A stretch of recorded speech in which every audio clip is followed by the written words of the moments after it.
Ew. Why do you always cling on to him? Austrian. It's been a long time.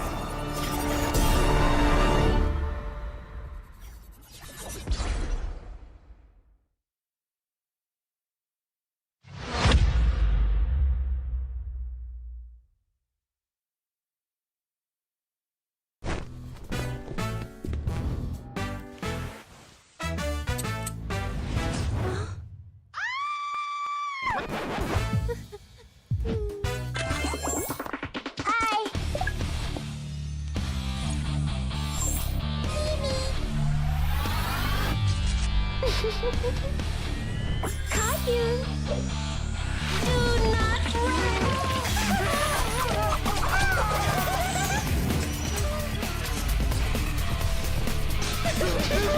I like that. Hey! You! Hey! Stop! You! Wow!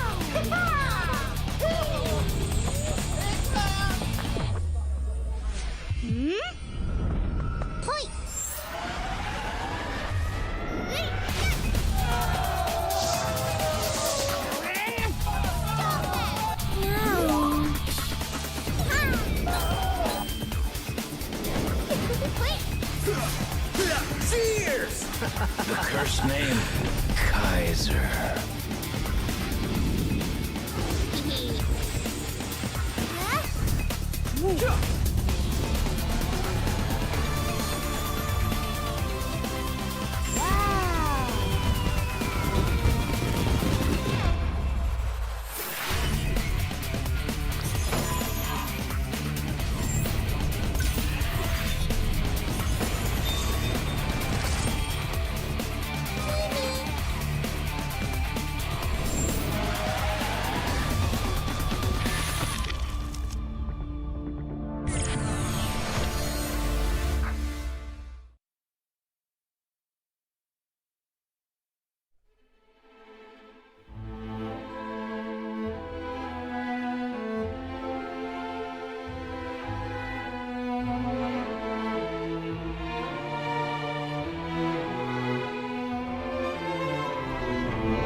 Hello. I'm a spriteling. This world is so strange. Happy people are colorful. So beautiful.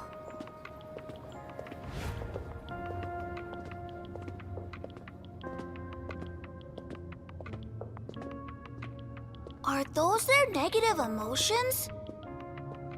Ah, so scary! Huh? Oh, let me chase away the unhappiness! Sprite-laying strike! Ha!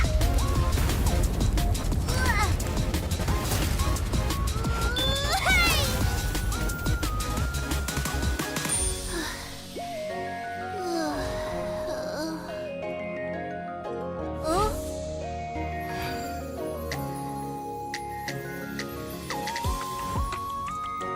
I'm a spriteling.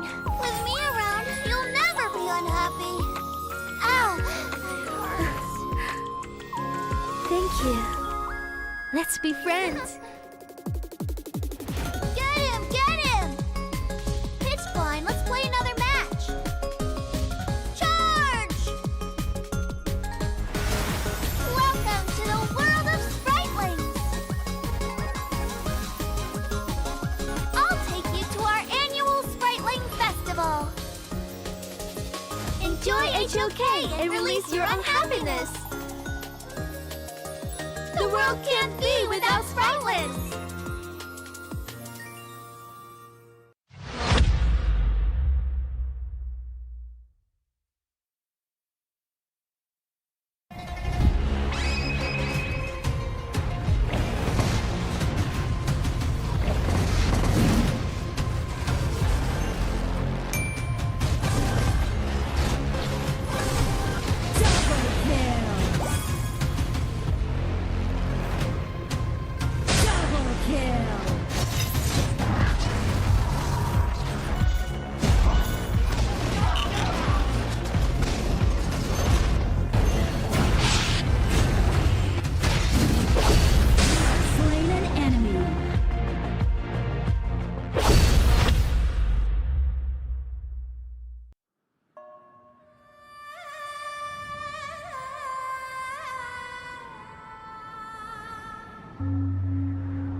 如果往回瞧，我们那千年之缘有远有渺小。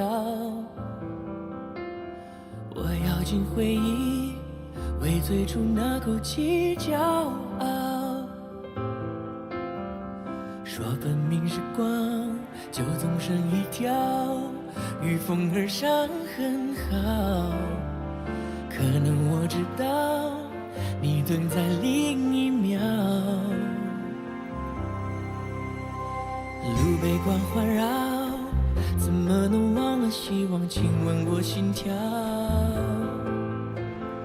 问以后有没有我的使命草？我敢把想念抛上九霄，因为我真想要过上帝要，但是我没讨饶。等我看见明日再次的坐标，另一个我们要的地灵鸟，那破碎以后复原的连接往日未来的桥，是你给我明日从此的坐标，孤身到同行后再向前跑，雕刻在时间纤维中的荣耀。风和泪过招，我听到乌云说要苍穹的拥抱，月光下星空下固有一只暗光鸟。我遇见回音，对我一笑，说迎战吧别逃，拿着耐风号，那些破烂的羽毛。等我看见明日再次的坐标，另一个我们要的地灵鸟，那破碎以后复原的连接往日未来的桥，是你给我明日从此的坐标，孤身到同行后再向前跑，谁到此以后可别忘了，在击掌以后不要分了拥有，别糟蹋了脸上刺绣的年少。心静悄悄，天高高，路上有个路标，似乎指向山顶的庙，老人家轻飘飘，我问他明天的可好，他笑笑，看见明日再次的坐标，一个我们要的地灵鸟，那破碎以后复原的连接往日未来的桥，是你给我明日从此的坐标，孤身到同行后才向前跑，谁到此以后可别忘了，在击掌以后不要分道扬镳，最开始的启程到最后找到。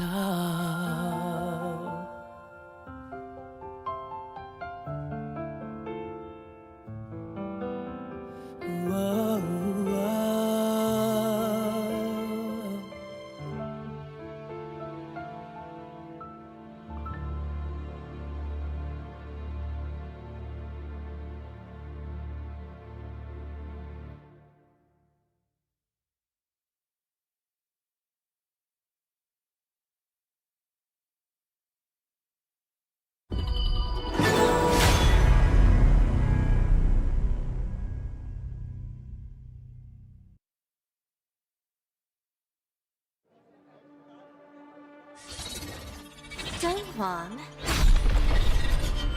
Won't you come out to greet an old friend? All this noise. How unruly.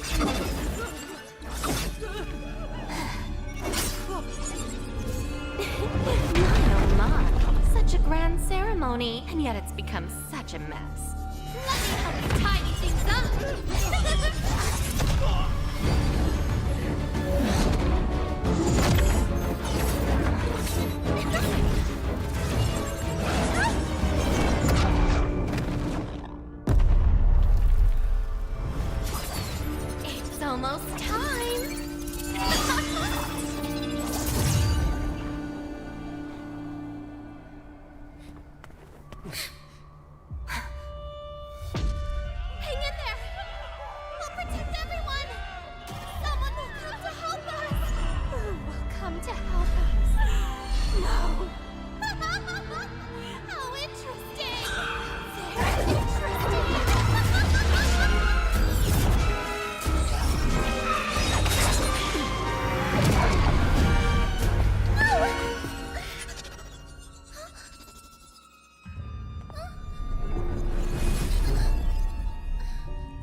do you always cling on to him?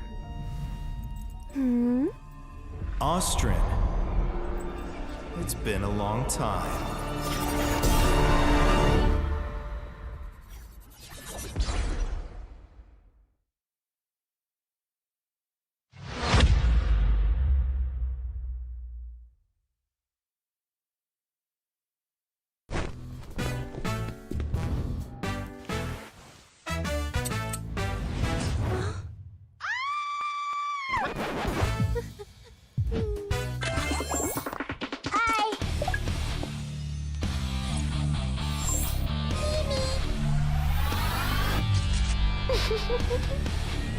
Caillou! Do not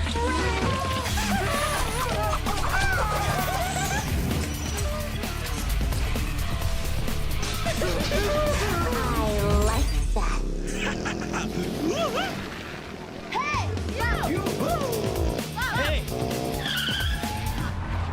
Stop! You!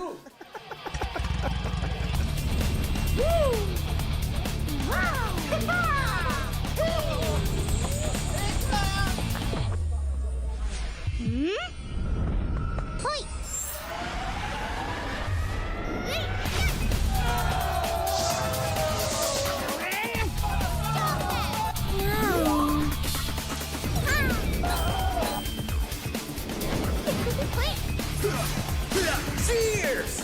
The cursed name, Kaiser.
Hello. I'm a spriteling. This world is so strange. Happy people are colorful. So beautiful.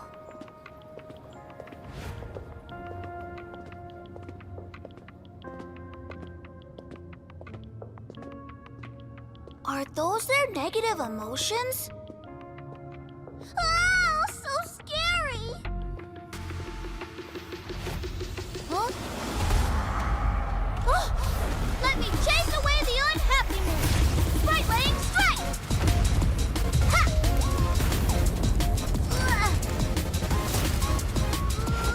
Hey!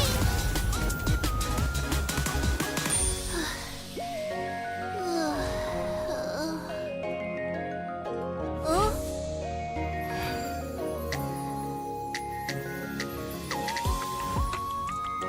I'm a spriteling. With me around, you'll never be unhappy. Ow! That hurts. Thank you. Let's be friends. Get him! Get him! It's fine. Let's play another match. Charge! Welcome to the world of spritelings. I'll take you to our annual Spriteling Festival. Enjoy HOK and release your unhappiness. world can't be without Spritelets!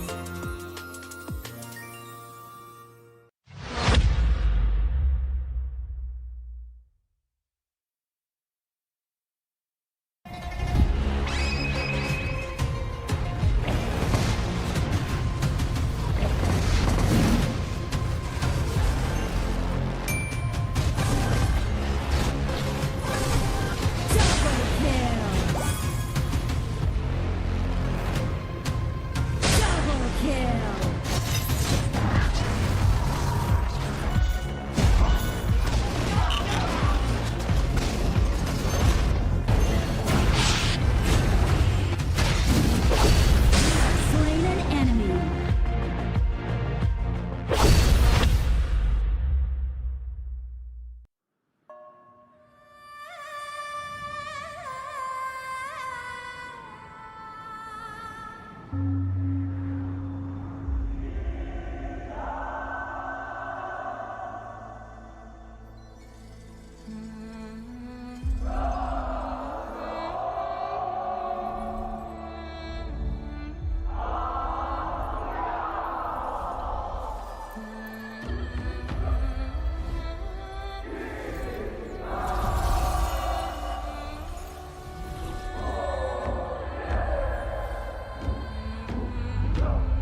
较，我们那千年之缘有远有渺小。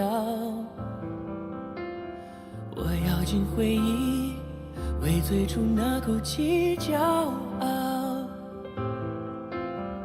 说分明是光，就总剩一条，与风儿伤很好。可能我知道，你等在另一秒。路被光环绕，怎么能忘了希望？亲吻过心跳，问以后。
How's it going, everybody, and welcome to the 2025 KPL Grand Finals, the knockout stage. And I am Blem, and with me this time around is no longer Kindofu, your favorite kind of tofu. It is Sagi. How are we feeling today, Sagi? Today is definitely gonna be an absolute banger as usual, Blam. Of course, Kin is not here, but hey, we rock it just like usual here, Blam. But the featured matchup today, the single BO7, will be the lower bracket quarterfinals between Dragon Ranger Gaming and also Talent Gaming. One of them has to go home for today. Exactly, a little bit of a different tale compared to the past 2 days of broadcast, which was obviously last week. These two teams are now fighting for tournament life, right? I mean, this is now Dragon Ranger Gaming going up against Talent Gaming, both two teams that were actually in the Masters group in the first part of this whole tournament. Exactly, Masters group, they had to play between the Masters rotation, whereby during match point, they had to sub in all their remaining subs. So for Masters team, it is very interesting because they can test out their rosters. They know before they go into a BO7, when does a specific player need to come in. If there's like a player that's like, I wouldn't say specifically bad, not having a great day, they could really sub in that player synergy that they really fostered during that Masters group.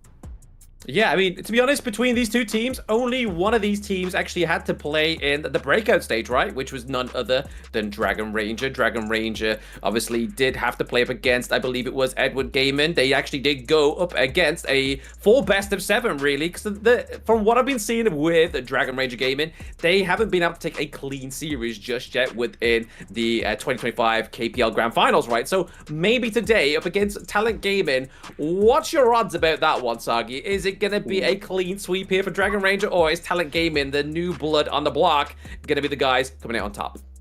I gotta say, Talent Gaming has been on a roll. They are the few teams that could really take games out of AG, just like what KSG did, push them to an ultimate battle. But Dragon Ranger Gaming, it's interesting, right? Because they went to the extent during the BO7 against Weibo Gaming, pushed it to 6 games, but then they were leading 2-1 at one point, just to lose 3 additional games against Weibo. So for me, these two teams are pretty 50-50 because they are young.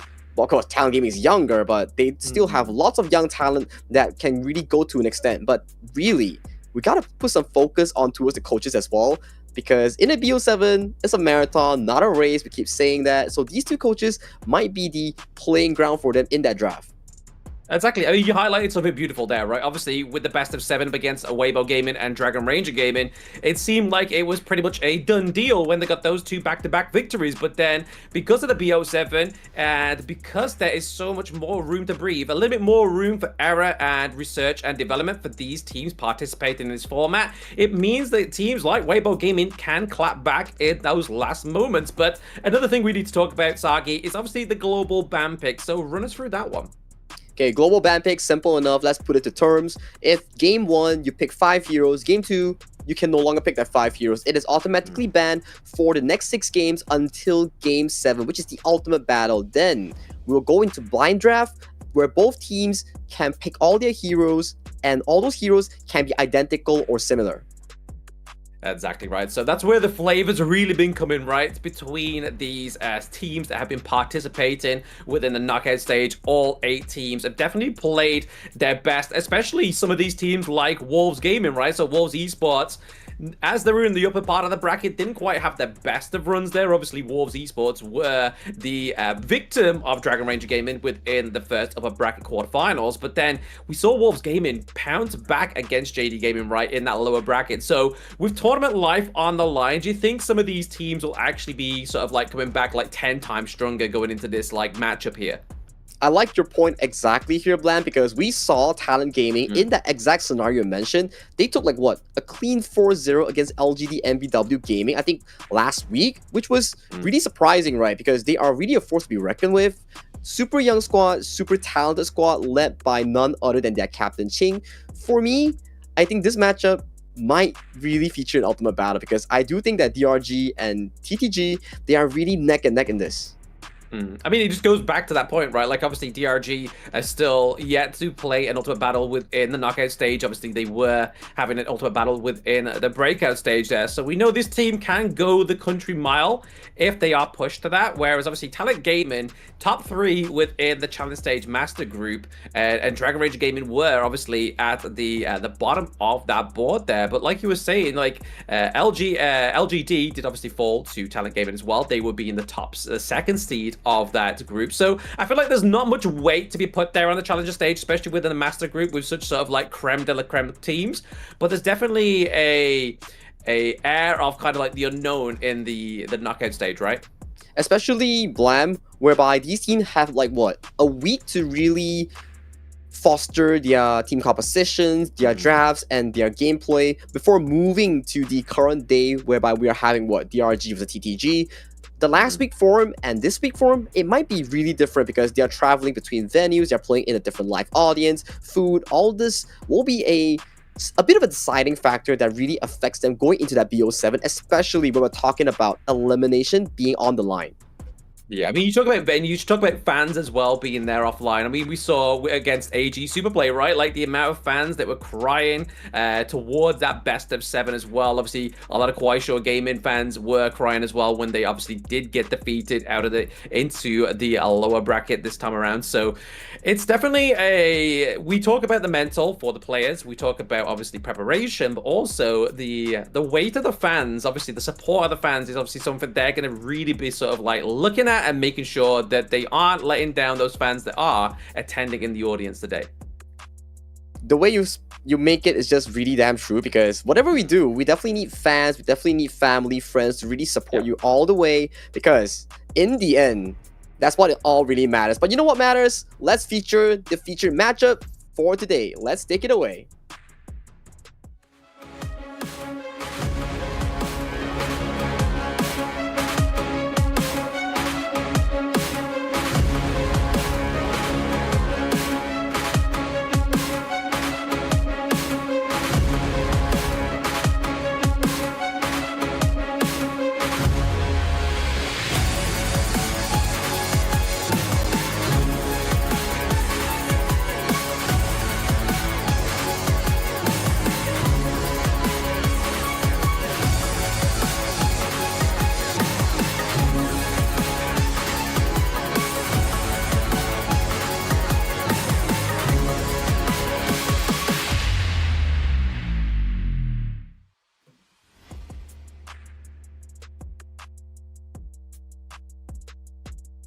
Going to be on stage today, obviously between DRG and TTG as well, and obviously giving highlight to both of their captains, right? Obviously both Captain Mulan and Jink here. Between these two teams, they're going to be the masterminds and the experience givers and the shot callers within these games.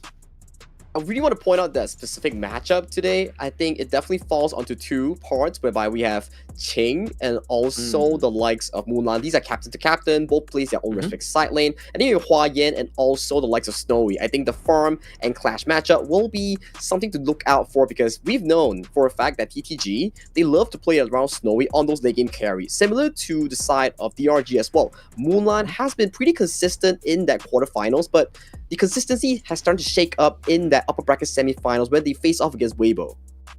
Oh, absolutely. Yeah, consistency did kind of falter there as well, right? Like we shined on it like in the introduction where Weibo Gaming took game number 1 and then back-to-back games to Dragon Ranger. So if you are a team that's just taken a back-to-back victory and then you lose 3 games in a row, that's a kind of mental that's hard to come back from, right? Like that's something that they've definitely got to prepare themselves going up against TTG, right? Like TTG, they've played up against AG Superplay. Obviously, we're able to take rounds off of the dominant force within the KPL, right? And then they go down to the lower brackets and completely clean sweep LGD. So Dragon Ranger Gaming know that TTG aren't a force to kind of just like overlook and undershadow.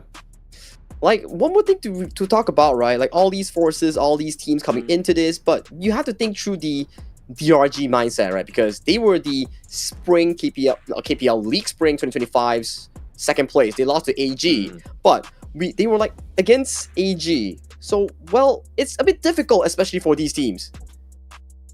Yes, but let's throw it to the stage, ladies and gentlemen. 各位好，欢迎来到2025年 KPL 年度总决赛长沙站淘汰赛的现场，我是02，欢迎各位的到来。这场对决是2支破浪之师在本届年总的首度碰面，一边是上场手感火热、零封对手的广州 TTG， 另一边则是从胜者组遗憾跌落却敢打敢拼的佛山 DRG。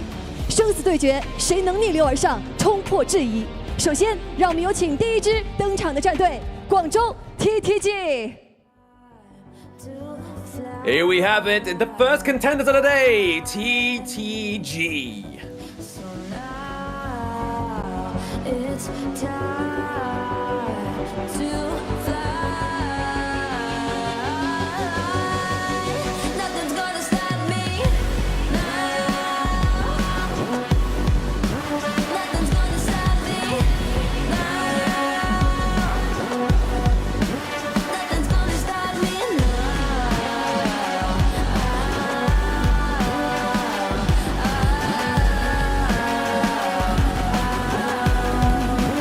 Nothing's gonna stop me now. Nothing's gonna stop me now. Nothing's gonna stop me now. Nothing's gonna stop me now. Nothing's gonna stop me now.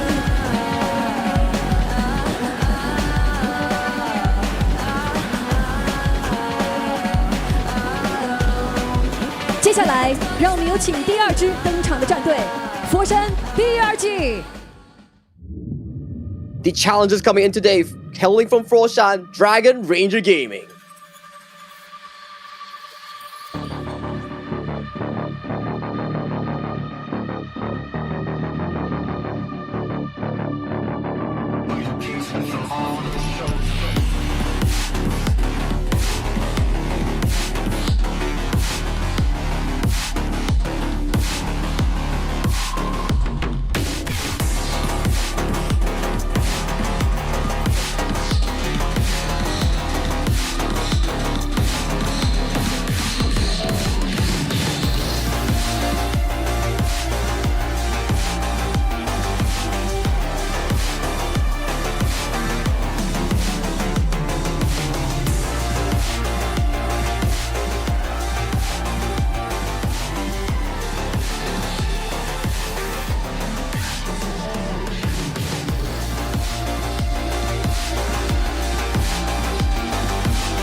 赶逐云霄志，乘风破浪归。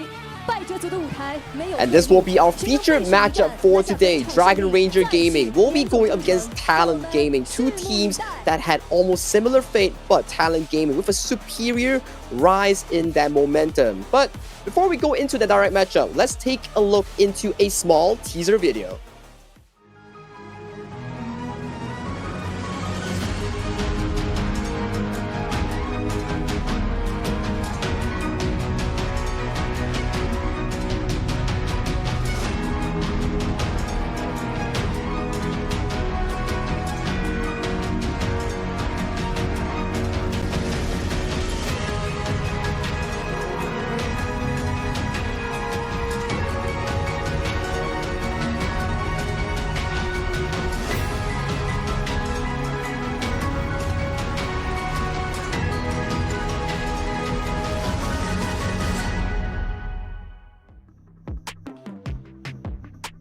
This is the two captains coming in for our quarter-finals knockout here. One team will have to leave the stage here, Blam. It is between DRG or TTG. One has to go.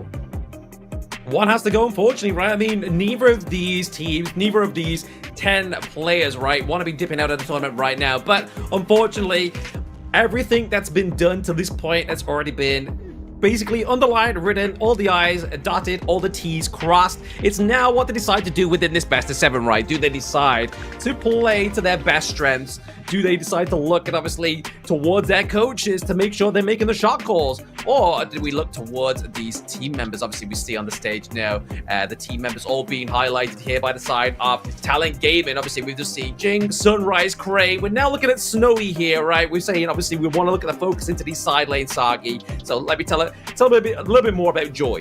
I think for Joy, definitely, he has had a phenomenal run so far. He's one of the young players coming into the TT Gaming rosters, whereby we've seen like, hey, this roster is pretty good. They did exceptionally well doing ACL. They went through the entire gauntlet to claim that KWC slot, but their challengers on the opposite end will be represented by Dragon Ranger Gaming with Hua Yan in the Clash name. That Clash name 1v1 matchup will be the highlight, the feature for today. Feature for today, but also a big feature as well for the side of DRG is obviously 1-1 here into the jungle, currently racking up 10 MVPs, right? Like, that's something that accolades for the side of Dragon Ranger Gaming is definitely going to be carrying them through to this best of 7. But mid laner here, Dion as well. Signature heroes, the Mai, the Nua, and the Princess Frost potentially coming through today. Those utility mages that you talk about, those setups definitely have to come in handy because they have to really cover up for the team, set that tempo, set that pacing, especially when we talk about junglers, when we talk about the roamers as well. Joku will be the feature one in towards DRG. Yeah, I mean, Juku to me is obviously had a fantastic performance, especially his Su Li, right? Like, that hero, honestly, when that gets drafted, I get so excited. Obviously, not only because of the passive, the Iron Colossal, but also the fact that it's just like a great initiating hero, right? Like, into these kind of like a lot of phases of the best of 7. When you see that Su Li come through, it's crazy. I think out of all these like metas, out of all these like drafts that we talk about, a lot of these focuses on the drafts, especially the first picks, has often been in the form of the roamers, like the Kong Konger, like the Dunshan, for example, and also the likes of the Master Luban has always been the focal point coming in for these coaches, especially in the first few games. Yeah, I mean, you are correct in saying that, right? Because obviously, these are some of the heroes that kind of have these little nuanced passives, right? Like Konger is able to steal away those items very early on, right? Steal away some boots, which can obviously decrease the movement speed of your enemy heroes, but then also obviously give over that little bit of the passive as well, whether it be cooldown reduction, whether it be magic resistance, you know, the whole different boots that you've got there. But at the same time, Dunshan has obviously some great synergy potential here within these matchups as well, right? I really want to point out Dunshan as well. The point that this Dunshan can be played aggressively with the marksman type like the Lady Sun, like the Aaron, or even the Fatih, where you just dive in towards the backline. Or you can play the slow and steady game, play it against like a heavy engage, and then you disengage them by carrying them towards safety. So Dunshan has been one of the most flexible reworks I've seen so far for HOK. Yeah, I mean, we always joke saying that support players can't carry, but physically, when you're on the Dunshan, you can carry, right? Like, you can carry another hero on your team, and sometimes we like to see the pairing with, obviously, the likes of the Lady Sun down to the bot side of the map, or when we see those kind of double marksman setups and team comps with the Seekong Jet as well, right? Like, that's two of the biggest pairings we've seen so far with that Dunshan. In Dunshan as well, very good point that we mentioned so far, and then a flexible pick that we haven't really covered, the Chicha. Can go towards the Clash, can go towards the jungle, and some farm laners tend to play it towards the marksman role as well. So really, the playing ground of that pick and ban really comes down to two things: the players and also whether the coaches want to be drafting for them in such an early phase. Yeah, I mean, you talk about that Chicha, like, honestly, when you see the first sights of Chicha, like, some of these, like, global players that are going to be watching, obviously, the 2025 KPL Grand Finals knockout stage right now, right? They're going to see some heroes that aren't quite available on our server just yet, but the Chicha, the amount of, like, damage this hero can do and the flexibility, like you were alluding to earlier, Sagi, is just absolutely beautiful. But in terms of stats, obviously, we've seen a lot more, obviously, the Chicha being flexed up to the Clash lane, a lot more promise on the Clash lane pick Chicha rather than the farm lane. And Xing has been one of those players to really pull off those big Chicha performances. Rather than a marksman, he plays it more like a flank angle where he goes for those backline assassinations, jump on double carries, and put in those big damage with those multi-weapon setups. So for this pick, I think it will be a target between both Qing and Huayan towards the Clash lane. But Jungle has been really interesting because different teams tend to have different playstyles, whereby some teams favor the floorborne tank and protect the marksman composition, some teams favor the assassin jungles like the Pei, like the Jing. Yeah, there's definitely been kind of like a mixed blend, a bit of a mixed bag in terms of the junglers, right? Obviously, we've seen quite a few Orgrins come through as well. Obviously, the raid boss that he is. Generally paired up with like another strong front line, so you can then kind of just like make sure you've got a strong back line that's being protected, and then obviously you just kind of making that your core into these team fights. And we've seen already within this knockout stage where teams have just failed to get onto the back line because of such a strong, definitive front line we've been seeing from like the Meng Tian, as well as the Dunshan, as well as the Orgrin. The Meng Tian has been one of those consistent picks that could really challenge the early game, whereby you're so beefy, you're so tanky, and you are not the player to really take in all the resources, whereby your resources are sacrificed towards the jungler or the marksman so they can get more gold to get into those late game situations. But ladies and gentlemen, without further ado, let's go into game number 1's draft between Forsan DRG on towards the blue side and Guangzhou Talent Gaming on towards the red side. Ooh, with a 61% win rate onto the red side here, Sagi. I mean, is DRG already kind of like reaped the seeds they've sown here? Obviously, they do have a 50%, right? Like, this is a flip of a coin. It's like, do they get their strong BP in this one? Do they get a victory in this blue side? Obviously, the higher here being banned out here for the side of DRG, as well as the Conqueror, which is what we was literally speaking about moments ago. Like, the first few bans within the KPL generally orientate around the support picks. You definitely do not want to give Joku, such a well-seasoned veteran, all those strong roamer picks. But the assassin junglers like we talk about, the Pei has been locked away from 1-1 in that jungle here. Also for DRG, you have a few options here. You could go for the Dunshan, you could go for the Master Luban in this game number 1. It depends on how you want to play that first round of the game. But they put focus on the Jing. This is definitely something very different compared to what we saw last week. Definitely something different, right? Obviously, the Jing here, very great. I mean, we saw a dominant performance where we saw the Jing come through, but then obviously the Wu Xian as well, right? Like that massive burst of damage of mage into the mid lane. Could be something here that the side of Dragon Ranger Gaming are going to look towards. But you're right in calling this out here, Sagi. Talent Gaming locking in the Luban Master as well as Luban number 7. This is one of their bread and butters here coming in for the side of Talent Gaming. They played this composition, the combination of the double Luban, the best in this tournament. But you're up against two assassins here, being the Maestro Nui and the Jing, always and constantly looking for those backline flanks. Once that Master Luban falls, that could be a big of trouble here coming in for side TTG. I guess that's one thing we know about Luban number 7, right? In terms of mobility, he doesn't have the greatest, but paired with Luban Master, obviously, he gets to be pulled around. He gets to kind of have that bit of a safety net, right? But like you were saying, Sagi, the dive into the backline here, potential from the Jing and the Maya Shiranui from DRG, is very scary. So like you were saying, if Luban Master gets taken out, Luban is going to be a sitting duck, but at the same time, for me, on the side of DRG here, obviously they do have the D-Ranger being drafted, so are we going to be seeing a more of a tanky support and Clash Lane lineup here? Ooh, that can potentially be the case here, especially for side of DRG, because you're looking at 3 heroes that need quite a lot of resources to get themselves going. So potentially drafting something that is not so resource heavy might be more favorable for the side of DRG. But TTG, I'm loving the Kaiser pick. You need that front line to supplement more space for this Luban number 7 here. Then on the 4th and 5th pick, make more carries, pick more carries. So it's not a situation whereby, okay, our Luban number 7 is down, now what?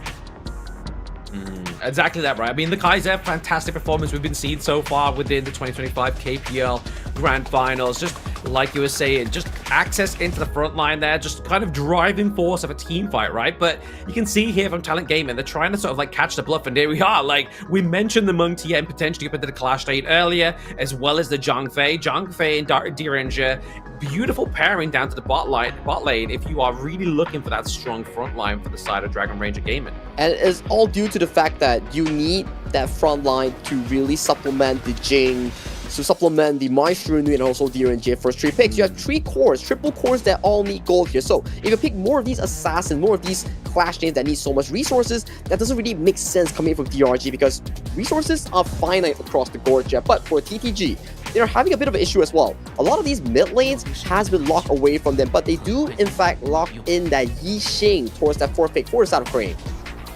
Yeah, Yixin coming through here for the side of Talent Gaming. Obviously, World's my board, going to be a great, devastating team fight potential setup here, but also uses a great zoning kit as well, right? Like, if you put down a really good board and you are pushing one of those T1s, those T2s, really drives away the enemy team here. But to the side of Dragon Ranger Gaming, because they lose the Meng Tian there, which is really what they're potentially going for into the Clash Lane, they're going to lock in that Seacon gen, so going for that kind of like dual marksman composition here, but then pairing it out very nicely here with that Liam Pope. That is so much engage and backline flank coming in for the side of Dragon Ranger Gaming. You have Joku on that Liam Pope to really go for those backline flanks along with Dian and Wan with all these double assassins here. So I like the fact that Talent Gaming picking an anti-burst of a Clash Chain that simultaneously turns into a mid to late game monster when the item starts to get going for the Ambrosia. Yeah, Ambrosia here, I feel like for me here, Talent Gaming are really just trying to lock this in for maybe a potential split push potential, right? Obviously, the Ambrosia has a great ferocity in lane, that great attack speed towards those turrets, especially after that 4-minute mark when that protection falls off, right? Like, they're gonna be melting like butter here through a hot knife. But man, for Dragon Ranger Gaming, I like the approach that they really set up, whereby you have multi sources of engage here, but resource sharing might be a bit of a concern here, especially you look at the first 4 picks. All of them need resources to get themselves going. So who's going to be the sacrificial lamb for Wan's Jing? I feel like maybe potentially here it could be the Mai Shiranui, right? Like Dion here could just be using his Mai Shiranui, obviously is one of his signature picks to just get those fast rotations down to the bot side of the map. Just maybe rather than soak up the resources, get into that most important, that level 4 potential, right? So then your mobility across the gorge becomes a little bit better, and obviously access to the back line becomes a little bit easier once you're level 4. Yeah, the level 4 breakpoint definitely will set a lot of pace here, especially for the side of DRG, because once that Mai Shiranui gets going, it snowballs that DRJ to find those insane pushes that we talk about. The problem about Talent Gaming, yes, you have a wonderful draft, you have solid front line, but if you do fall behind in that early game, especially on a Luban number 7, especially on an Ambrosia, you need a lot more time to regain back your tempo for those item power spikes. Yeah, and I mean, we're looking at both of these two teams like average kind of like team match potential, right, and length here. We are seeing around about that kind of like 7-minute mark. So it's like, do they decide to, like you were saying, Sagi, do they punish Talent Gaming in the early game to get the potential of the Luban number 7 off of the gorge here, right? Or do Talent Gaming actually able to play into a Tempest Dragon territory? Because then at that point, it's anybody's game, right? It is all about tempo, timing, and macro rotations here. Whoever plays that early game better for the side of DRG, it is all about go, go, go. Engage, engage, engage. Find Luban number 7. Find your markers. Make that early lead into a monstrous game-winning push. For South Talent Gaming, it is about slow, steady wins the race. Allow Snowy, allow Joy to really find those big pokes when you have 3 items. That's how both teams will want to be looking in towards that mid game. That's potentially it here, but obviously, ladies and gentlemen, this is game number 1's draft, right? Obviously, we're seeing already signature heroes from players come through for Snowy, for Joy here as well, the Luban Master, and Luban number 7 combo coming through. So really right now, Talent Gaming are starting to try, you can see here, they want to try this best of 7 with a very good start for themselves. Everybody wants to be pacing themselves towards that golden trophy of the KPL Grand Finals 2025. But without further ado, ladies and gentlemen, let's enter the game where we have Foshan DRG on towards the blue side and Talent Gaming towards the red side. Yes, both of these teams are going to be trying to fight their life for tournament life right now. But first, let's hear the fans.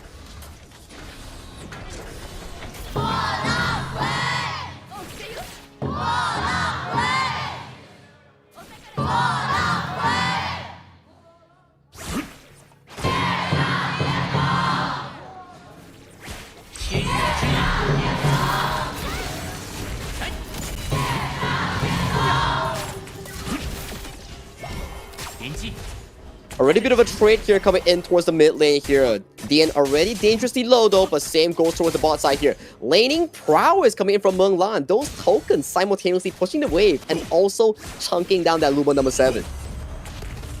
I mean, respectfully so, right? Obviously, getting a great start down to the bot side of the map, but what are we seeing, obviously, to this, like, left side of our screen, right? We see that Dion and Mulan both don't have their flash anymore, right? So they've already exhausted it. They tried to maybe use it to claim maybe a first blood here already, but for now, obviously, they still have around about a minute or so until that gets back onto the board. So really, you're going to be seeing Talent Gaming here maybe try and like mitigate a potential gank, especially in the when we just get to level 4, right? That's a good point, right? Especially when we talk about no flash for both carries coming in for Dian and Mulan. That means one thing. The Mai Shuanui isn't able to find those crazy engages when one flash, a key spell is already down for the assassin. Yeah, it's a problem, right? But at the same time, I mean, you haven't really got to worry until, obviously, like I said earlier, level 4, when we start to see, like, that big combo, that engage combo from the Kaiser. But with Kaiser, he definitely needs an itemization, right? He wants to get a little bit more kind of, like, tanky, a little bit more chunky before he tries to commit in here. Obviously, we do see him level 4 into the mid lane here, trying to just kind of, like, chunk a bit of damage from that Liampo. Yeah, that's a bit of a good like positioning here coming in for a side of Joy to really pull his mid lane towards safety. But below the screen is your first blood count here with TT with like a 19 first blood with rankings on 5th and 27 goes over DRG. So DRG is the second highest first blood team coming into the tournament.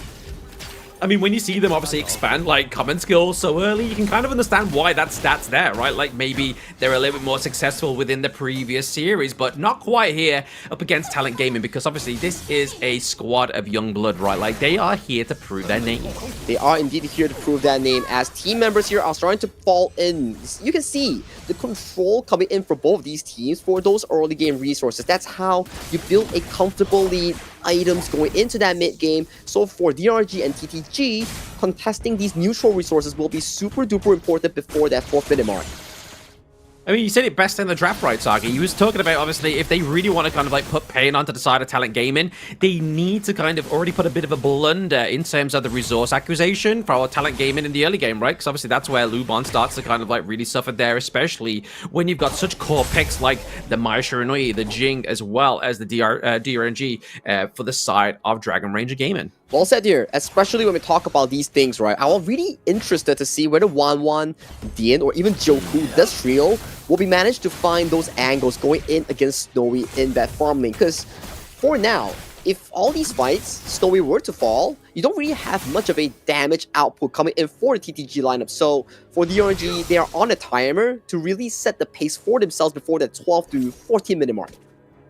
Yeah, because they're going to be relying on Crane to get those passive stacks for the Yixing, right? So really, obviously, getting into the late game, that's where, obviously, maybe the transfer of kind of like damage will come through for the side of TTG here, is that Crane will be able to pick a bit of the slack that maybe Snowy doesn't quite have towards that late game. But now we're at the, obviously, 4-minute mark here. A potential team fight could happen. We're already seeing TTG formulating around the Tyrant. Yeah, but DRG's 1-1 though, immediately going for that swap, getting that red buff for himself here. That is the assassin jungle lifestyle that we talk about, whereby you prioritize your own game more than the team's game here. So really understandable. He does in fact trade for an overlord as well, so it's much more of a 50-50 trade with Talent Gaming getting that Tyrant for more damage and more push potential.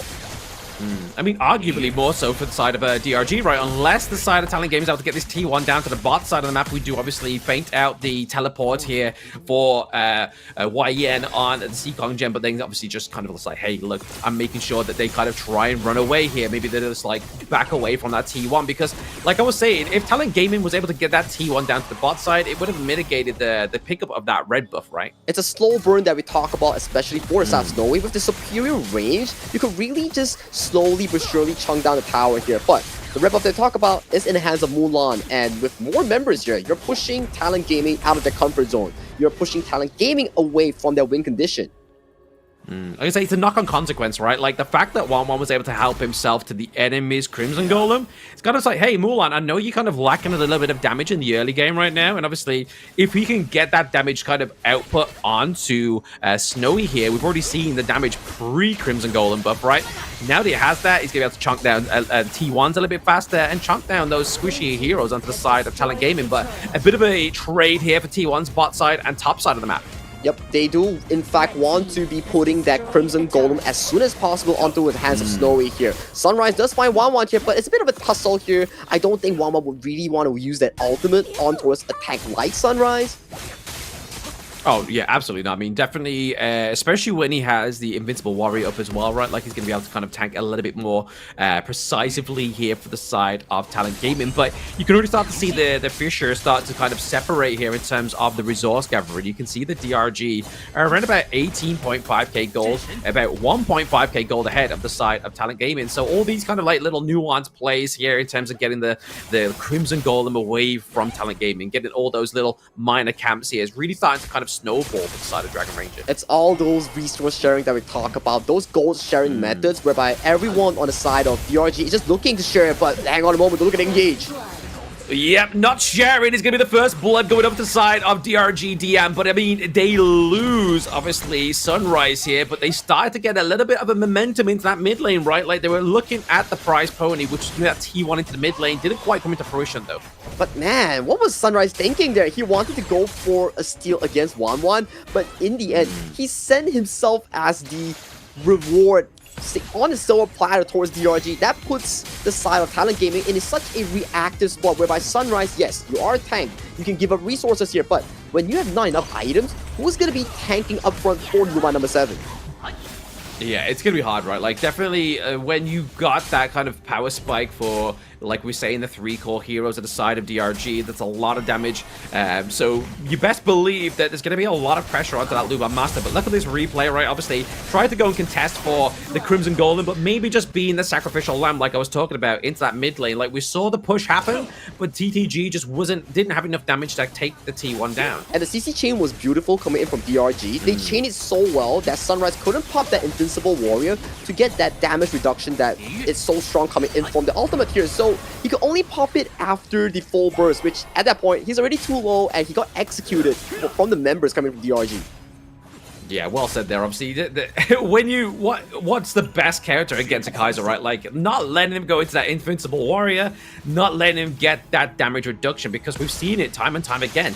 This is a hero that can chunk a lot of frontline damage. And it's very alarming, especially 1-1. It's one of the key markers to really assassinate the Luban number 7 here. You can see a bit of a tussle towards that mid lane with Snowy on that Luban number 7, getting that priority for his team, for this Tyrant.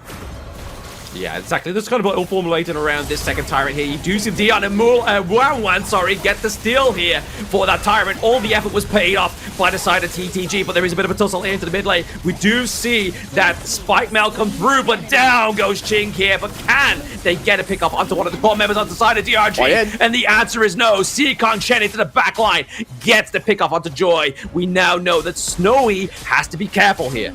Yep, without Master Luban, without Ching, those two members do go down and went in favor of DRG. With the succession of those steal and 1-1 getting out alive, that allows DRG to formulate this 4 to 5,000 goal lead before 10-minute mark. Yeah, absolutely crazy, right? The fact is they only lost 2 members onto the side of Talent Gaming, but so much more fell right after. Like, it was a domino effect, Sagi.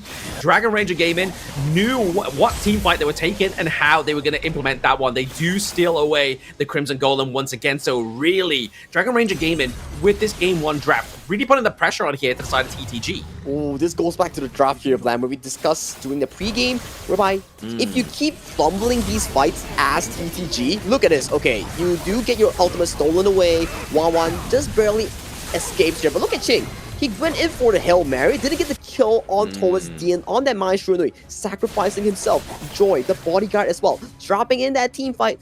Right now, your entire early game has faltered for the side of Talent Gaming. It will take a monstrous comeback on towards Snowy and Joy to really pull the game back to an even. We're talking about, what, 16 minutes?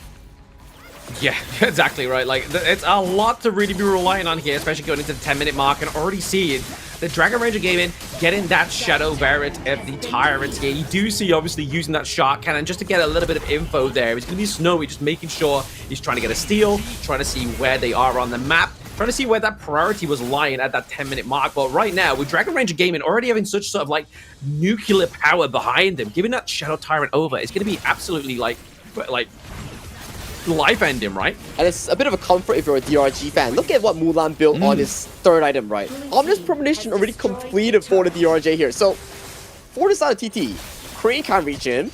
Ching, if he goes to the back line, he's gonna get blown immediately here. So, this DRJ is a bit immortal coming into this 11 to 12 minute mark.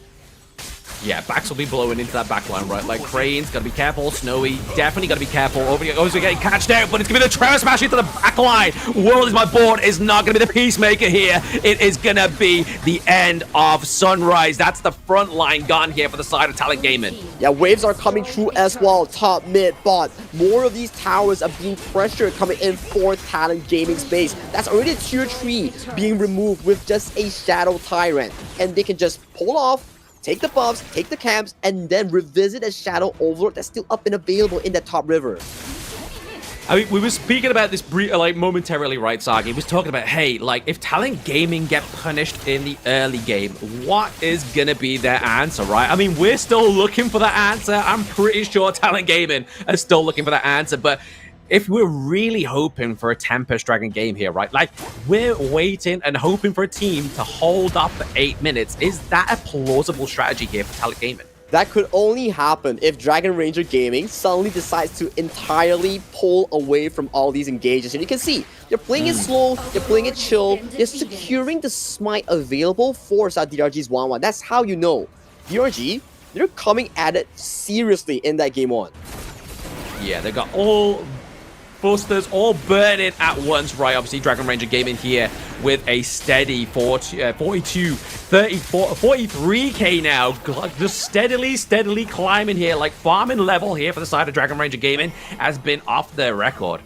It will be off the record here, and talking about being off the record, DRG will have to troll almost like 2 aces for TTG to actually come back into this game, because waves are marching in. You're talking about Vanguard simultaneously crashing to mid, crashing to top for Talent Gaming. Can they pull up the defense? Because it's not looking good for them. It's going to be a hard defense, right? Obviously, just so much coming at this middle. T1, it gets taken. T3, sorry, gets taken down right now. Jink into the back line. 1-1 with the pickup onto Snowy is huge. That is a lot of damage being taken off the side here of Talent Gaming. But right now, World of my board maybe not be enough here to actually zone out the members of TTG. But Dragon Ranger Gaming are still looking for more blood. They lost 1-1. They're looking for revenge. They have the Vanguard, but they are trying their best here. Sunrise is able to wipe out the Vanguard, but there's 2 more marching in here, Sagi. And these minions will be coming in. 3 members down already from Talent Gaming as DRG slow, steady. They get that win thanks to that early game advantage being set up by both Dian and both Hua Yan. Yeah, beautiful early game domination here for the side of DRG. Talent Gaming, like we were saying in the draft, if Snowy, if Crane gets punished here, it's going to be a hard game for them, especially when they didn't have the setup that they needed, right? And it's a bit worrying as well, Lam, when for the side of TTG, this is your best composition coming into the entire, fall into the KPL Grand Finals 2025, whereby you're thinking like, hey, isn't this your bread and butter? What happened to the execution? Because it was not really a draft difference, but more of an execution difference, whereby DRG need to play that early to mid flawlessly to get that lead, which they did. For the side TTG, they need to minimize mistakes. The team fight towards the second Tyrant, the single catch-off for the side of the TTG jungler on towards the enemy's Crimson. These are the mistakes coming in with TTG that really faltered their game into the hands of DRG. Yeah, I mean, it's one thing to point out, right? Like, the comp is something that works here for the side of Talent Gaming, but it's like you were saying there, Sagi, it's the execution of the team composition that DRG had was just beautifully executed, a lot more better. It was an aggressive 3-core comp that we were really looking at there for, obviously, the Jing, the Mai Shirunui, as well as the D-Ranger, but it was all, like, it just kind of seemed to be a little bit written in the stars already when we started to see, like, the trades for the Crimson Gold, and was already kind of pointing a bit of blunder onto the side of Talent Gaming. Even though they got a Tyrant, it was kind of like DRG was throwing their hands up in the air. It's like, so what if you got a Tyrant? We are just going to go into your jungle. We're just going to help ourselves to your resources. And that is the exact playstyle that's being presented coming in for DRG's 1-1. Pretty good game of a Jink here, especially towards the high ground. He found the assassination against the Luban number 7 single-handedly, sending the game into a 1-0 in favor of DRG. But it is a BO7. We know what Coach Joseph has in his pockets. He can really plan around those drafts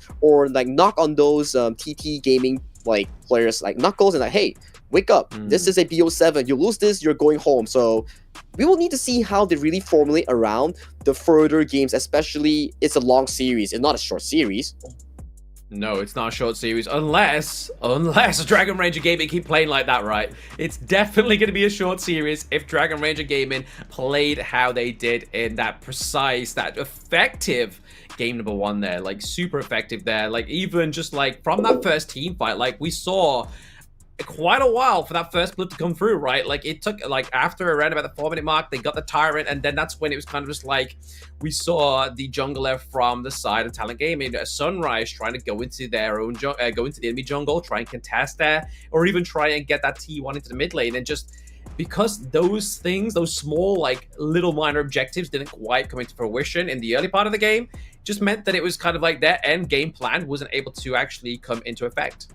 And those are the mistakes that we saw coming in from Talent Gaming that DRG really caught on to really decimate that game into their favor here. But let's check out the scoreboard to see what exactly went down in that game, because we are looking at multiple numbers. There are 5 figures coming in for side DRG. You have 12k, you have Hawaiian 10k, you have Moonlight 11k. So what does that mean? There are almost like 5 to 6 items fully slotted towards a 13-minute game. Yeah, I mean, it just shows here on the scoreboard that we was talking about within after the draft was finalized, right? Like, who's going to take the hit out of this, obviously, multiple core team composition here of DRG? And we were saying, hey, the Mai Shirunui, when she gets to level 4, she is going to be a little bit of a powerhouse, right? Like, able to get the access into the back line, especially getting those 2 kills onto the board, having, obviously, the least gold compared to, obviously, 1-1, Mulan, as well as Yan as well, right? So that's kind of, to me, already showing that we were right in that respect, right? Just kind of just using her as a powerhouse rather than kind of a prize pool pick. I have to agree with you, whereby you saw how DRG pulled out the team composition, allowing them to really push in that goalie into a slow and steady favor in their game, whereby we saw towards that game, okay, minute 1, not much of a trading here. They did get the first kill on towards Sunrise, which is pretty good for them because we talk about it. If you're a TTG, you do not want to be making any single mistake. One mistake pulls the goalie into a 4-5,000. That's where you're starting to wonder, hey, can the Luban number 7 really react to all these multi-assassin flanks? Can Snowy really consist of these pressure points, really sustain himself to that late game? But all in all, the answer was no, because DRG, with that early game, played flawlessly to put themselves on towards the series. Yeah, absolutely flawless, right? Like, to me, when you think of a Lubot number 7, right, you need, obviously, at least 2 members of your team kind of just chunking a lot of that damage, right? Like, you're getting that passive off, you're looking for that shred onto the tanks, but when you have a player like 1-1 on that Jing, you do not have the safety of distance there for the side of Talent Gaming, right? Snowy was always in his lock-ins. Like, he was just straight into the back line, doing a lot of damage. He was doing so well on that Jing. His assassination angles, his smite were really consistent throughout the entire game. Props to him for setting up that final kill onto Snowy to allow his team to get that easy Shadow Overlord end of the game at around, like, what, 13 to 14 minutes. But this is the play that we talk about here. Sunrise, he wanted to go for the steal and really wanted to bank on his invincible warrior, but the CC chain coming in from the end was just too flawless. Yeah, too flawless, and then this steal, obviously, the Tyrant here, the second Tyrant of the game, just really kind of just turned the tide of this team fight on its head, right? Like you saw there, Jing into the back line, trying to get the kill onto Dion, but just was not near enough, because if he had that Tyrant buff, the damage would have been there, and maybe this would have been a bit of a different story for TTG.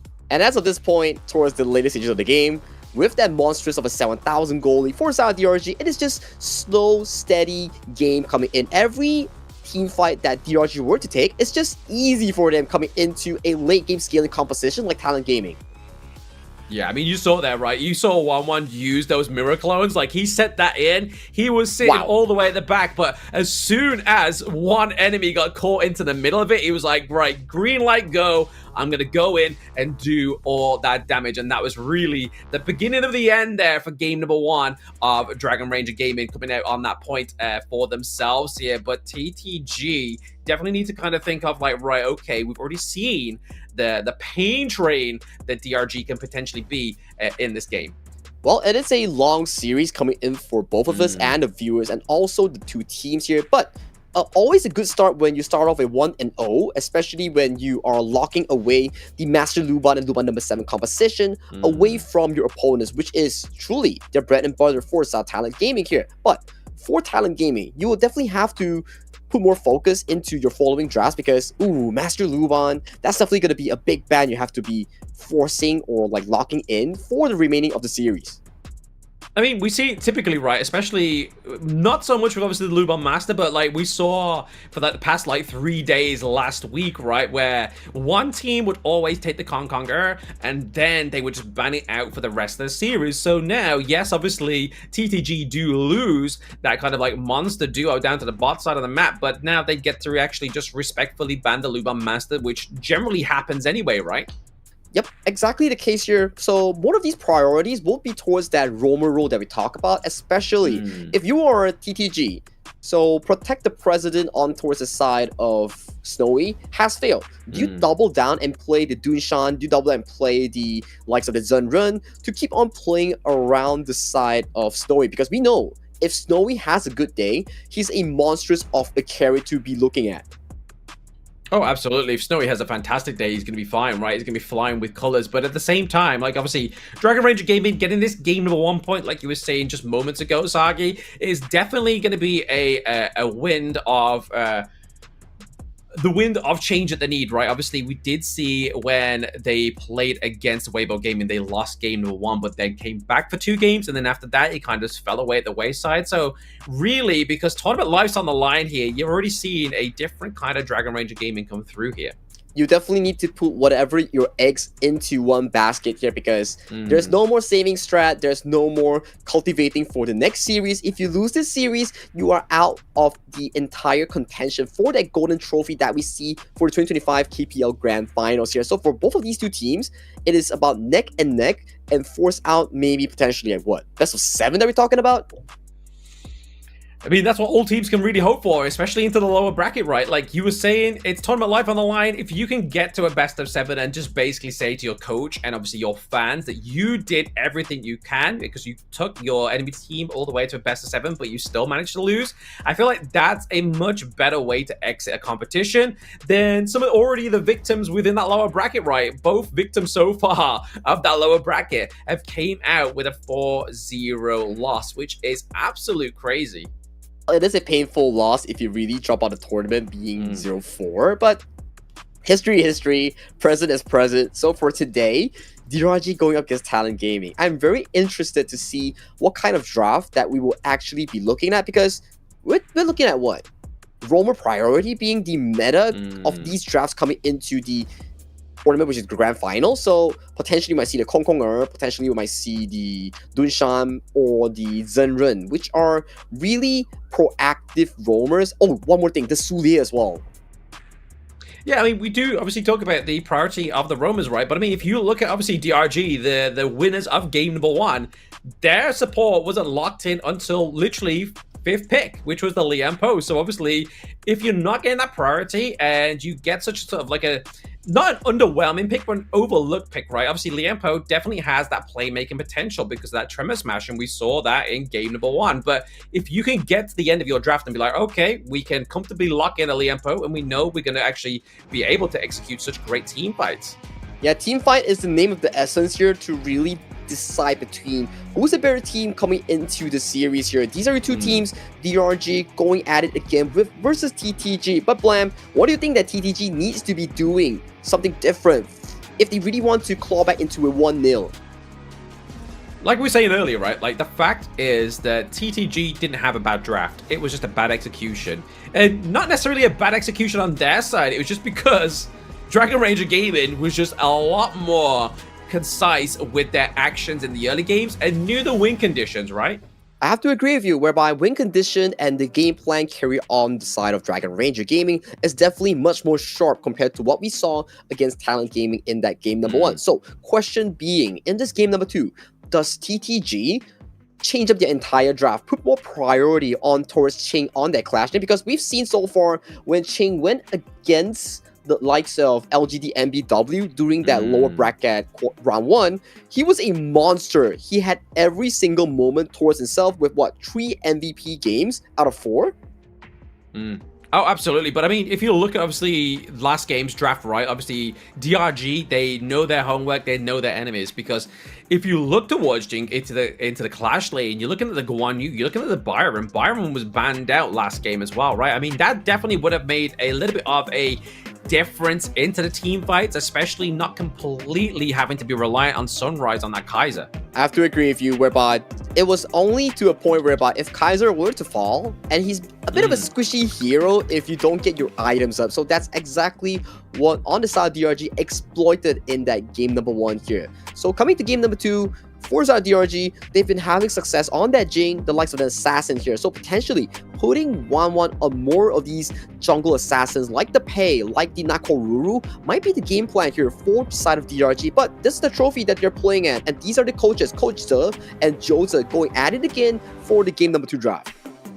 Yeah, I mean, we do love to see a Nakoruru come through, right? Obviously, we did see it last week as well when the Nakoruru came through for the side of Weibo Gaming and definitely turned the tides of the history here for Dragon Ranger, right? Like, if that wasn't the case, maybe Dragon Ranger would not be in this lower bracket. But we're getting into the BP of Game number 2 here, ladies and gentlemen. Dragon Ranger Gaming are going to be back onto the blue side here, and now Talent Gaming still are going to be on that reactive red, right? But like we was talking about, the Lubon Master has been selected and taken up by Talent Gaming. They can now respectfully ban it out. It has to be banned out. It is such a strong pick. One of the decent drafts coming into a best of 7 series here. So for the South Talent Gaming, losing out that game 1, it gotta hurt you because that's one of your best combos to be debut in a best of 7, just to lose out like that. But focus are being put on towards the Ogren here. So potentially DRG, do they go for the Pei on this first pick or the Cat Boom? Yeah, exactly right. Let's see what they go for. The Cat Boom is going to be the answer, like you were saying there, Sagi. Cat Boom into the mid lane here for DN. Obviously, early game burst damage and late game poke is what we're going to be looking at here. Yep. I like the cat boom, right? Whereby you're talking about it, which you are featuring the consistent in terms of roam, your consistency in terms of that poking damage here. But hey, roamers, we've been seeing Master Luban here, but this composition, this combo here, the Dunshan and Fatih composition has been locked in for Talent Gaming, and this Fatih is a flex between Sunrise and Ching because Sunrise had a phenomenal Fatih against AG in that upper bracket. There we go. And we were speaking about the lady earlier, right? Chicha is going to be flexed here onto the side of Dragon Ranger Gaming. A good second pick, right? Because obviously now, is that going to go onto Mulan? Is it going to go onto YN on the side of Dragon Ranger Gaming? We're not too sure, but we are sure at the fact that Su Li is going to be that third pick, a dominant force into that support role. Very strong early game draft already for South Dragon Ranger Gaming. The potential coming in for Dian and Joku on that mid-rope synergy will be quite important for the side of Foshan DRG, but this is the main hero that's being picked up for the side of Crane. In that melee, it will be Chang'e. Chang'e coming through for Crane. Obviously, Crane not having the greatest performance in the last game, right? Like, so really, maybe locking him into a core pick here for him is maybe the way that Talent Gaming are going to formulate this game number 2 win. But looking at the side of Dragon Ranger Gaming, right? Like, they are banning out the Flowborn tank here, so there's no tank alternative just yet for the side of Talent Gaming, right? Because obviously the banned out the Orgrim, the banned out the Flowborn tank. If we're looking at more tank options here for the potential jungle pick, it's looking already very slim. Yep, picks are starting to get really slim here, especially for DRG. You are starting to think like, hey, you do have the flex on towards that Chicha that could potentially go in towards the hands of 1-1 here. It doesn't necessarily have to go towards that Clash or towards that Mulan farming pick here. So you have still a lot of options for South DRG to think about, hey, does this Chicha go towards the jungle? Because it seems to be like the case here if TTG is putting so much focus on towards 1-1. They are putting a lot of focus onto 1-1, but also onto YN as well, right? Like, obviously, the Guan Yu ban here, obviously, once again, respectfully onto the side of Dragon Ranger Gaming's Clash lane here, YN. But now we're getting that Chano, a little bit of a late game assurance here for the side of Talent Gaming, but also that 80% win rate here. Very dominant force and performance so far for the side of Snowy. Yep, it is a Snowy special that we talk about here coming in for South Talent Gaming, whereby it is his true bread and butter. He likes to play the slow game and play the late game here, but hang on a moment though. We have a Yao going in towards that jungle here. That means this Chicha will be heading towards that farm lane on the hands of Mulan. Ooh, okay. So Mulan is going to be getting that, okay, Chicha here. Yeah, absolutely. Especially with the Yao come through as well. Obviously, we have seen some dominant Yao performance. Again, just another great backline access here. But Talent Gaming are going to go lock in that Byron. They need a little bit more sort of like tanky frontline sustainability. So it is actually going to be Sunrise here on the party.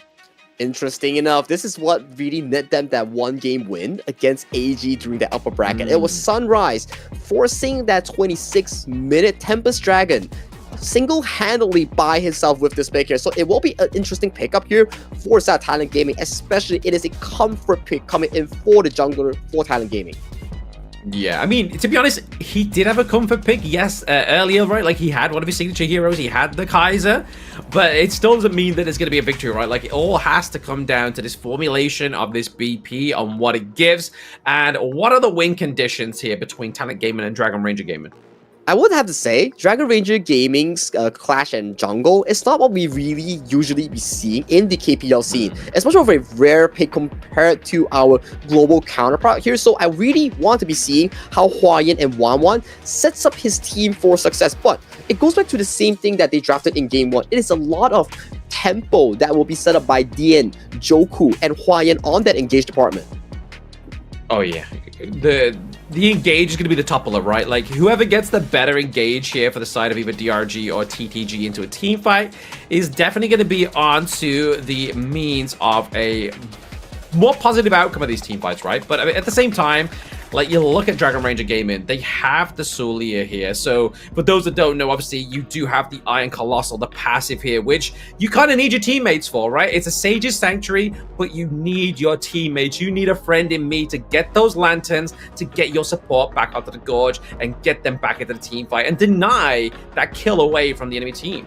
Yep, like that you mentioned, right, whereby the instant revive coming in from the Sulie is very pleasing to see when the moment he goes down, all members of his teams just immediately rush in front to step on those lanterns to get himself back up again, and it also gives you an additional slow for those enemies who are nearby. Oh, absolutely. Like, you are looking for the slow. You're looking to bring your tank back onto the Gorge, right? 'Cause, I mean, in terms of, like, frontline, Sulia is going to be the core frontline here. You're going to be looking towards 1-1 on the Yao. You're going to be looking at a YN on the Dharma to try and get those, like, access into the backlines, right? Especially Dharma, especially YN, trying to get those impactful truth mantras. And also, we are looking at a Chicha farm lane here. You know, Chicha on the hands of Mulan, he's not going to be fighting the front. He's going to be diving all the way deep to find Snowy and Crane towards that backline. Oh, absolutely. Backline is going to be a bit of an issue here. Because, I mean, in terms of damage for the side of TTG, obviously, we're going to be looking towards a Chano, especially towards that mid to late game, unless Snowy's able to get that Chano online a little bit earlier, right? Like, if he's able to get, like, a full, like, tier 3 item before 4 minutes, it could be a deadly sign here for the side of Dragon Ranger Gaming, right?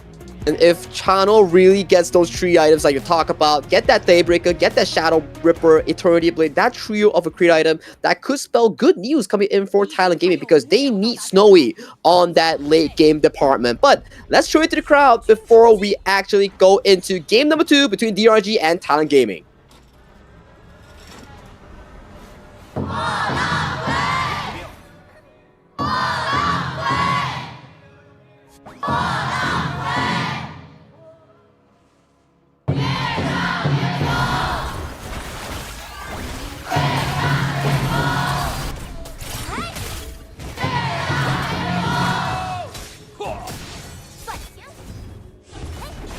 Here we go. Obviously, a bit of a trade in the lanes here as well. Obviously, just to get a little bit more of a favored matchup between the two teams, right? Obviously, going the Chicha up against the Byron. Byron generally has a little bit more of an easy time against the Dharma, right? Into that level 1 matchup. Exactly here. So you definitely want for the side of Dragon Ranger Gaming to get as much as resources available on towards Snowy on that channel here. We're talking about the Spike Tail on towards enemy side. We're talking about this River Sprite and also your own Phoenix on towards your red buff here. So all these information is much required for side Dragon Ranger Gaming. But we do see a lane swap being committed by Dian for Huayan to really ease this Dharma's life. Yeah, Dharma just not having the greatest time, right? Obviously, just to make sure that what we've seen so far here from TTG is the fact, like you were saying here, Sagi, is that they've committed the farm lane top side of the map to get a little bit more resources into the back pocket there, which what we was talking about literally moments ago, right? Like, the fact is that if Chano can get the itemization just a little bit more earlier, it's going to be a little bit more of a harder lane up matchup here for the side of Dragon Ranger. Definitely the case here. That is one of the winning conditions here coming in for the side of Snowy here. But put some focus on towards Crane because this Chang'e will be a interesting one because this is, I believe, one of the few ones that we have towards the KPL Grand Finals 2025. Yeah, again, it's one of his signature picks, right? Like, I was expecting this pick in the mid lane to come through. For anybody, it would have to be Talent Gaming. Yep, exactly the case here, but a slow and steady game here compared to the game number 1, whereby not much action will be unfolded before that 4th minute mark, but a bit of a rotation here coming in from 1-1 towards that top side. Yeah, towards top side here. Once again, we have a 3v4 committed here for the side of Dragon Ranger, and it's going to be 1-1 once again, getting that first blood. Beautiful setup coming in for the hands of Joku here. You can see the experience coming in from the WE Lone Roamer here. That setup on towards Joy, force out double flash on the hands of Snowy. So right now, you're starting to wonder, this seems to be a bit of a repeat coming from game number 1. It does, but I mean, I have to give props over to Talent Gaming, right? Like, yes, Joy fell, but it's better for Joy to fall than Snowy, right? Exactly the case here. But coming into this early game, we're starting to see more of these focuses, especially on these fast lane rotations here. We see 1-1 already getting 1 kill here, but let's break down the play on what exactly happened here. Engage coming in from Joy, but the flash being forced out immediately. He flashed into that ultimate coming in from the Sulie. Yeah, beautiful setup here by the side of Dragon Ranger Gaming, right? Just Juku on that Zulia, just using that flash to perfection here. But right now, it's now back down to what can Talent Gaming do here? Obviously, they have now lost that gold lead that they were slowly formulating by obviously putting Snowy to that top side of the map. They need to make sure they're able to kind of like claw that back. If they are going to do that, if they can't do that, they need to look at going for this Tyrant, right? They definitely need to stall out the game much more later compared to what we saw during game number 1, because they need items. Crane is a battle mage towards that mid lane on the Changi, whereby you need so much items to get yourself going. Minimally 2 to 3 items. That's where this Changi starts to get herself going in these team fights. But 4th minute has arrived. We see teams start to position themselves in this Tyrant pit with Snowy late to the party. Snowy is definitely late to the party, but I mean, at the same time, he's now using that TP potentially here, but it's a bit of a team fight into the back line. It's going to be the takedown of potentially Crane, but he gets out with his life. But that is going to get that battle mage out of that situation, which when you're in this situation room between Dragon Ranger Gaming and Talent Gaming, you want to be with that advantage in the team fight, right? Because see so much priority being put over to this Tyrant here. Both teams want to find control over this objective. This river will be the point of contention here as we see. It is TTG finding the opportunity to seize this Tyrant, and it goes over their pocket with not much of a contention. Not much contention, but at the same time, obviously, Dragon Ranger Gaming was just like, right, what do we commit? Do we commit everybody, lose Tyrant, and then potentially lose our own Crimson buff? Or do we see that, obviously, both the Crimson and that Azure Golem's now up in it? But you know what? Let's not lose any kind of team fights. We have the first blood. We have that minor gold lead going in our favor just for a moment's notice, now going into about a 1k gold lead here for the side of Dragon Ranger Gaming. I like it. I like what Talent Gaming is actually doing right, whereby it was really down to Ching chunking out Mulan in that bottom lane 1v1 matchup that allowed Talent Gaming to really get that Tyrant with no contention here. So that does slow down the game to a much more preferable timing for side of TTG, because you need every single marker, every single minute on towards Snowy on that channel. But members have been committed towards this top side here. With a 5v3 head front, I do think the Talent Gaming has to give up this turret. They do have to give up this turret, or they're going to give up like a life bar on the side of their team, right? Which is not going to be beneficial. And they don't really have the kind of privilege here of the Tyrant buff as well, right? Like, they've got 20 seconds left. If they really want to use it, they got to commit to a team fight. But at the same time, they're able to trade that T1 down bot side of the map. So really putting pressure onto Chicha. And you can see the gold chart here coming in on towards your left side. Is 1-1 leading with almost 5,000 in terms of that gold. And then the 2 members coming in from Ching and Snowy leading the pack coming in for South Talent Gaming. Yeah, exactly. I mean, it seemed like a bit of a 50-50 occupying that top 3 spots, right? Like, that's where we're really going to be looking at both Sunrise and Ching, right? Like, they're playing more towards that kind of like Clash Jungle core here, because obviously in the early game, it's going to come on a little bit more earlier than the likes of, say, for example, Snowy's Chana. You can see a bit of rotation here as well coming in from DRG to get that priority on this counter here, and it's going down really fast. It's going down really fast. Were they able to claim that Crimson Golem? It does go over to Mulan on the Chicha, so a lot of soak coming through here, but at the same time, the Iron Colossal has now been procced, and he's going to be getting back up here, back into the team fight, denying the kill over to the side of Talent Gaming. That is a lot of flash being committed coming from the side of DRG. Dien and Moonlight simultaneously on the double carry has no more flash on those 2 heroes here, but fortunately, they do in fact steal away the Crimson Golem from the hands of Snowy on that channel. I mean, for Dion, though, right, like, the flash isn't as crucial, right? Because obviously he has the movement of that second skill, right? Exactly the case here, and you can see a bit of a tussle between Ching and Wanwan, but they don't want any business here, because in the end, that's a Byron, and he is hella tanky on that boy. Oh, very tanky. You're going to be able to sustain a lot of damage, especially into those team fights. And I feel like that's where the driving force is really going to be here for the side of Talent Gaming, right? Like, if Sunrise and Jink also get a great start of the team fight, it's going to be hectic here for the side of Dragon Ranger. Ooh, that's ultimate already being popped by Sunrise on that Fatih here, and 14 seconds on the clock before this Azure Golem was to spawn here. So, looking at the goal lead here, already a 1.5k being expanded coming in for the DRG roster. Yeah, DRG definitely putting a bit of a stamp on this early game, right? They definitely have the gold resources. They have the lanes cleared to a 50-50, right? I mean, you can honestly say that Talent Gaming have a little bit more of a leeway down to the bot side because it being quite like damage almost 50% to that T2 down into the farm lane. So you can already see like the focus being created, maybe potentially get a bit of a team fight in the later part of the game, get the T2, then they have full access to that red side of the jungle. And a rinse and repeat here coming in for Dragon Ranger Gaming. They do not want Snowy to get this Crimson buff towards his hands here. But with a superior defense, though, it does force out Joku's flash.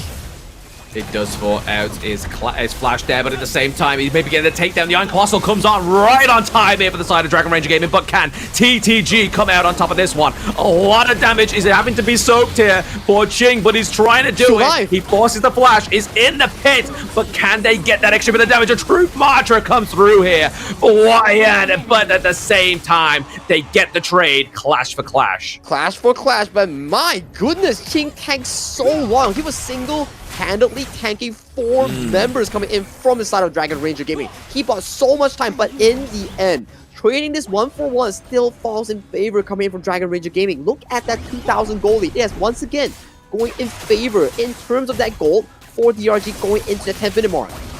I think the bit of a saving grace here for Talent Gaming is the fact that like the minion waves are just naturally crashing in the side lanes and in the mid here, so there's no real priority for Dragon Ranger Gaming to actually try and take right now.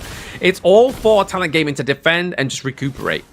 Recuperate is what exactly Talent Gaming needs to do. Check that GPM, check whether Snowy gets that 3-item mark before we go into that 10th minute team fight here. If not, you will potentially have to force a trade around the cross map whereby you are so much stronger with Ching on that Byron. Yeah, exactly. Ching on the Byron, a lot stronger. Obviously, we just saw the tank ability of this hero. Obviously, thanks to the Pure Sky, right? Like, yes, he has the sustain and the help from his kit, but getting that Pure Sky is definitely going to be a great way to maintain Ching's Byron. But at the same time now, we do have that 10-minute mark, Sagi, so the match is officially become 50-50, right? Yep, it goes back to a 50-50. Whoever wins the fight here will dictate much more of a tempo here. But looking at items here, it's looking much more in favor of Mulan and also Wanwan on those carries coming in from DRG. A bit of a tussle towards this mid lane control here as items are starting to go in. Yes, as they do decide to go in here, obviously we do see Vardy go online, but it's going to be Sunrise getting sundawned here by the side of Dragon Ranger Gaming. Being able to reset the Tyrant, maybe a bit of a breath of fresh air here. But look at Snowy's position though, he's pushing out that mid lane here. He will be coming in for the engage. He's coming in for the engage. He's right around the backside of the team fight, but at the same time, Dragon Ranger Gaming get the Iron Colossal. He's now back online. It's going to be Juku, and he's forcing the flash there from Snowy. They get the takedown onto Crane, and Joy follows suit. Dragon Ranger Gaming so darn clean in that 4v4. It was once again Joku utilizing his passive, setting up his team for success, allowing a clean trade, 2 kills in favor, and also a Tyrant into the pockets coming in from DRG in this game too. I mean, we could see what Talent Gaming was trying to do, right? Like, they forced the team fight down to the Tyrant pit. We saw that Snowy was able to get that T1 into the mid lane, which would have been a huge trade for them if TTG just were able to get maybe a few more bodies within that team fight, right? Because now you're seeing that Dragon Ranger Gaming are able to basically answer back super quick here and in kindly in that mid lane. And Sunrise was really quick to fall in that exchange here. He was the first one to get melted down by Moonlight here. This is the 3-item power that we talk about. Moonlight has like what? Sparks Forge, Doomsday, and then the Daybreaker here. If the Chow Chow was to just walk in, he's just gonna get bursted down immediately by that multi-weapon ultimate coming in from the Chicha.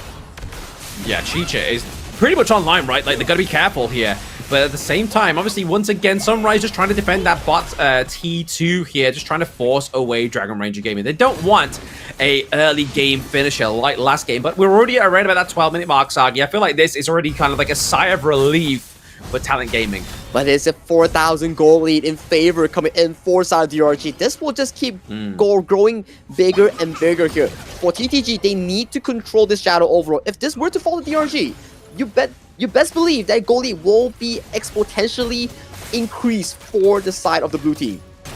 Oh, absolutely. Absolutely. But at the same time, their wallets are heavy, but are their plays going to be even heavier? The flash obviously being committed here once again here. But at the same time, Ching, the driving force here of the side of Talent Gaming, does go down.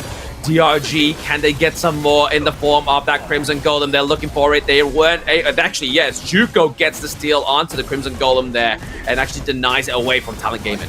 Man, Talent Gaming just slowly losing their grip over this game number 2 here. Everything is going in favor for South Dragon Ranger Gaming. You have to kill on towards Ching. Very good read because Ching at that moment did not have the flash back up. And right now, with the Shadow Overlord, the end Kaboom is just gonna be chunking all the members coming in from TTG under the tower. Exactly. This is the beauty of the Cat Boom, right? Just the poke potential here for the side of DRG is absolutely nuts for this mid lane pickup here for Dion. But at the same time, we did get a bit of a stun there onto YM, but he's going to be able to get out. He will be able to get out here, but how will they really answer towards this Shadow Overlord push here? 3 waves are simultaneously going into the base coming in from TTG, but fortunately enough, DRG, they will need to collect some buffs over to Chicha before they commit for that final push. Exactly. Get some more buffs over, just get a little bit more resources, funnel it into Moonlight here. Obviously, he is the captain of the side of DRG, right? Like, he definitely wants to be in the best position for what could potentially be the last team fight between these two teams, right? It will come very soon here, Vlad, because the Shadow Overlords and the members coming in from DRG, they are up and ready to find some structural damage on these high ground turrets. Yeah, the high ground turrets being to look to be the next target here for the side of Dragon Ranger Gaming. Already taking a little bit of damage here. It's going to be Sunrise onto the far way. To the back line, it's going to be the Yao. Tries to get the pick off onto Snowy, but Snowy gets out alive just for now. But into the back line was Sunrise with Ching just driving away Dragon Ranger Gaming. A bit of a tussle here coming from both of these two teams to really secure their high ground defense here. But fortunately, coming in from Talent Gaming, they put on a good stronghold to really force out DRG away from that high ground. That does open up that Shadow Tyrant and this blue buff for DRG's taking. That's what I mean, right? I feel like Talent Gaming just need to kind of grapple Dragon Ranger Gaming to the ground and just force them to tap out at this point, right? Because, I mean, they still have the higher ground turrets. They could still come back in this one. They will still come back, but get on a nice root on towards Sunrise. Yeah, Suli has to be careful here, but at the same time, they got the job done. They got the Shadow Tyrant, and now they have the buff here for the side of Dragon Ranger Gaming.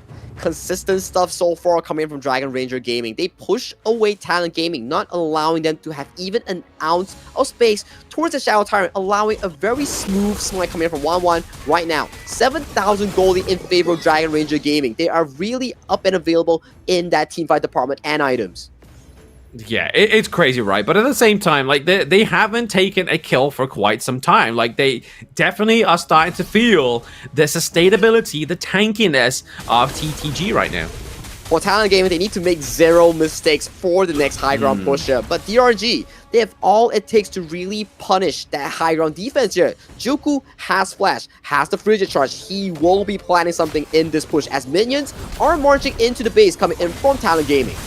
Yeah, not only that, he has the ult, right? But it's always this combo with 1-1, just using the Yao to get into the backline, zip back out with that ultimate, just do a lot of damage. Catch Snowy, catch Crane, and Sunrise looking pretty low here. And Chicha coming through with the damage. Mulan really online right now, but that burst, that poke potential from Dion gets him the kill onto Ching.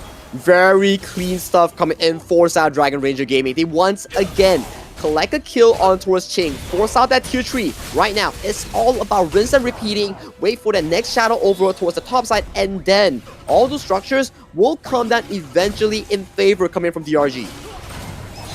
DRG definitely opening up this base here for the side of Talent Gaming. It's not looking too hot, right? Like we were saying moments ago, that Talent Gaming, as long as they got that high ground traits, they can stay in this team fight. But it's just that adds to the behest here of DRG. They force Joy into the backline of that team fight. He does pick up Sunrise here, the far team, but it's not going to be enough to drive away DRG. They get the second T3 into the bot side of the map. They come what they asked for, they get it, and right now they're pulling away towards that Shadow Overlord. Super clean game coming in from Dragon Ranger Gaming. Every little play revolves around objectives, and so far, there has been no mistake coming in from the DRG members. No mistake at all, right? Like, it's definitely been played to a T, right? This team comp, you kind of always seeing Juku as well as 1-1 just always going to be the first in to initiate that team fight. Try and get that kind of pickup onto Snowy. You've seen it time and time again. It hasn't been quite successful just yet, but it's still been devastating. Oh, we hear a howl here as Joku is looking for a Sunrise. He is looking for a sunrise, but he may get sundown, and he does. It's Mulan with a kill here onto TTG Sunrise. Can they get a little bit more, or can TTG just force out that minion wave so it just stops that just naturally crashing in for a moment? That's 30 seconds without the jungler player coming in for side TTG. For DRG, they are looking for yet another objective. Shadow Overlord being secured here. That allows them to capitalize on this final tier 3 towards that mid lane. It's going to be a frightful barrage here, right? Obviously, the Vanguard has been put down into that mid lane, which obviously means that obviously they are going to have that damage reduction onto the side of Talent Gaming, right? Like, they're going to take a little bit more of a punch if they take a team fight here in mid. Mulan already completing the safe sanctuary as well. They are ready to go for this final push as the timer has hit that 18-minute mark. 10,000 gold lead almost forced out Dragon Ranger Gaming as look at the Overlord. The big one is here for the final tier 3. Yeah, we love big ones right now, but at the same time, can we get another big victory here for the side of Dragon Ranger Gaming? They get a takedown of the high ground turret, but now into the backline, the deletion of joy is going to be creating sorrow for the side of Talent Gaming, and Ching trying his best just to tank a lot of that damage, but at the same time, Sunrise tried to get the lockdown onto Dion, but it's not looking like it's going to come to fruition. But what is this Game 2 victory for DRG? Dragon Ranger Gaming with a superior team fight composition. They claim Game 2, and right now they are 2-0 in the best of 7 settings. The next game, if they take it into the pockets, they are at series point here, Blam. What a clean game. Very clean game, very clean performance here from DRG so far, right? But I don't want to run away with the fairies, right? Like, the last time this team was able to take a 2 games back-to-back, they then fumbled the bag 3 games in a row. So right now, TTG need to keep that in mind, right? They can bleed, they can be defeated. Of course, it is a best of 7 we're talking about. It is always for the long run here, coming for both of these two teams here. So we've seen like what Bland mentioned, whereby DRG was 2-1 with back-to-back games in the lead against Weibo Gaming in that upper bracket semifinals. But in the end, they fumbled it and they lost 3 games straight here. Will that be the story for Talent Gaming? Is what we really want to be finding out. I mean, we don't want it to be, right? We don't want Talent Gaming to go down with a 4-0 loss, especially leaving the 2025 KPL Grand Finals at this point of the game, because they haven't had an easy run, right? They've met AG Superplay in the first round of the knockouts, which obviously deleted them down into the lower bracket, which enabled them to delete LGD as well. But now they're definitely finding their challenger here, Dragon Ranger Gaming, kind of having that second win that we saw from Wolves Esports last week as well. And this is the form that we talk about coming in from DRG, that KPL Spring 2025 form that really allowed them to push towards that grand finals here. And with Juku coming to the roster, things are looking super duper good coming in for DRG. But props to Mulan. He had a phenomenal game on that Cheater farm lane. He was everywhere and he was landing those damages.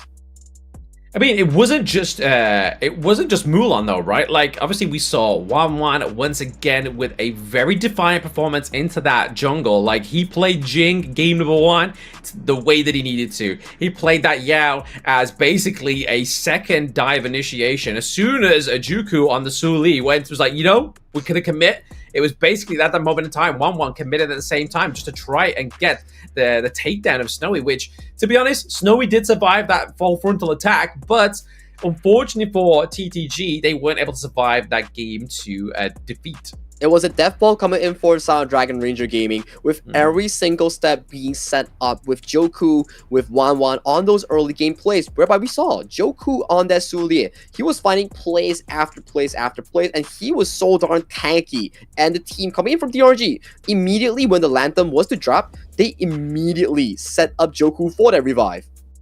Exactly. Like, I don't think there was once where Juku actually died, right? Like, they all kind of just situated around him. But at the same time, if you think of the draft that Dragon Ranger Gaming have, what hero shines when all of your enemy team are literally situated around in a group? It's gonna be the Dharma, right? Like, if you've got everybody trying to stop this Iron Colossal to get back online, and you get such a devastating truth mantra there for the side of DRG, it'd be scary, right? Like, Hui Yan would have a field day if that was the case. He definitely had a field day with multiple good truth mantras to set his team up for success here. That's why back in the draft we were talking like, hey, Hua Yan and Joku, these two players are the very good opportunity finders, whereby they were looking for big engages, big setups that really set up the success coming in from Moonlight and also Wanwan, whereby these two carries, they had close to 0 deaths, 505 and 406 with fully slotted items here. Yeah, I mean, Mulan, just a fantastic performance here. Obviously, like we've always been saying, the Chicha has had a lot more victories in the Clash lane, right? But this time around in the farm lane, huge. Huge indeed. And you can see, he went bootless. He went on for like a triple tank item setup. Okay, you have the on-hit item core, which is the Doomsday, Sparks Forge, and the Daybreaker. And then take a look at his other items though. We have the Blazing Cape, we have the Frigid Charge, and with the Nail to the Coffin, he had a Sage Sanctuary as well. This is a super duper tanky farm lane Chicha we're talking about.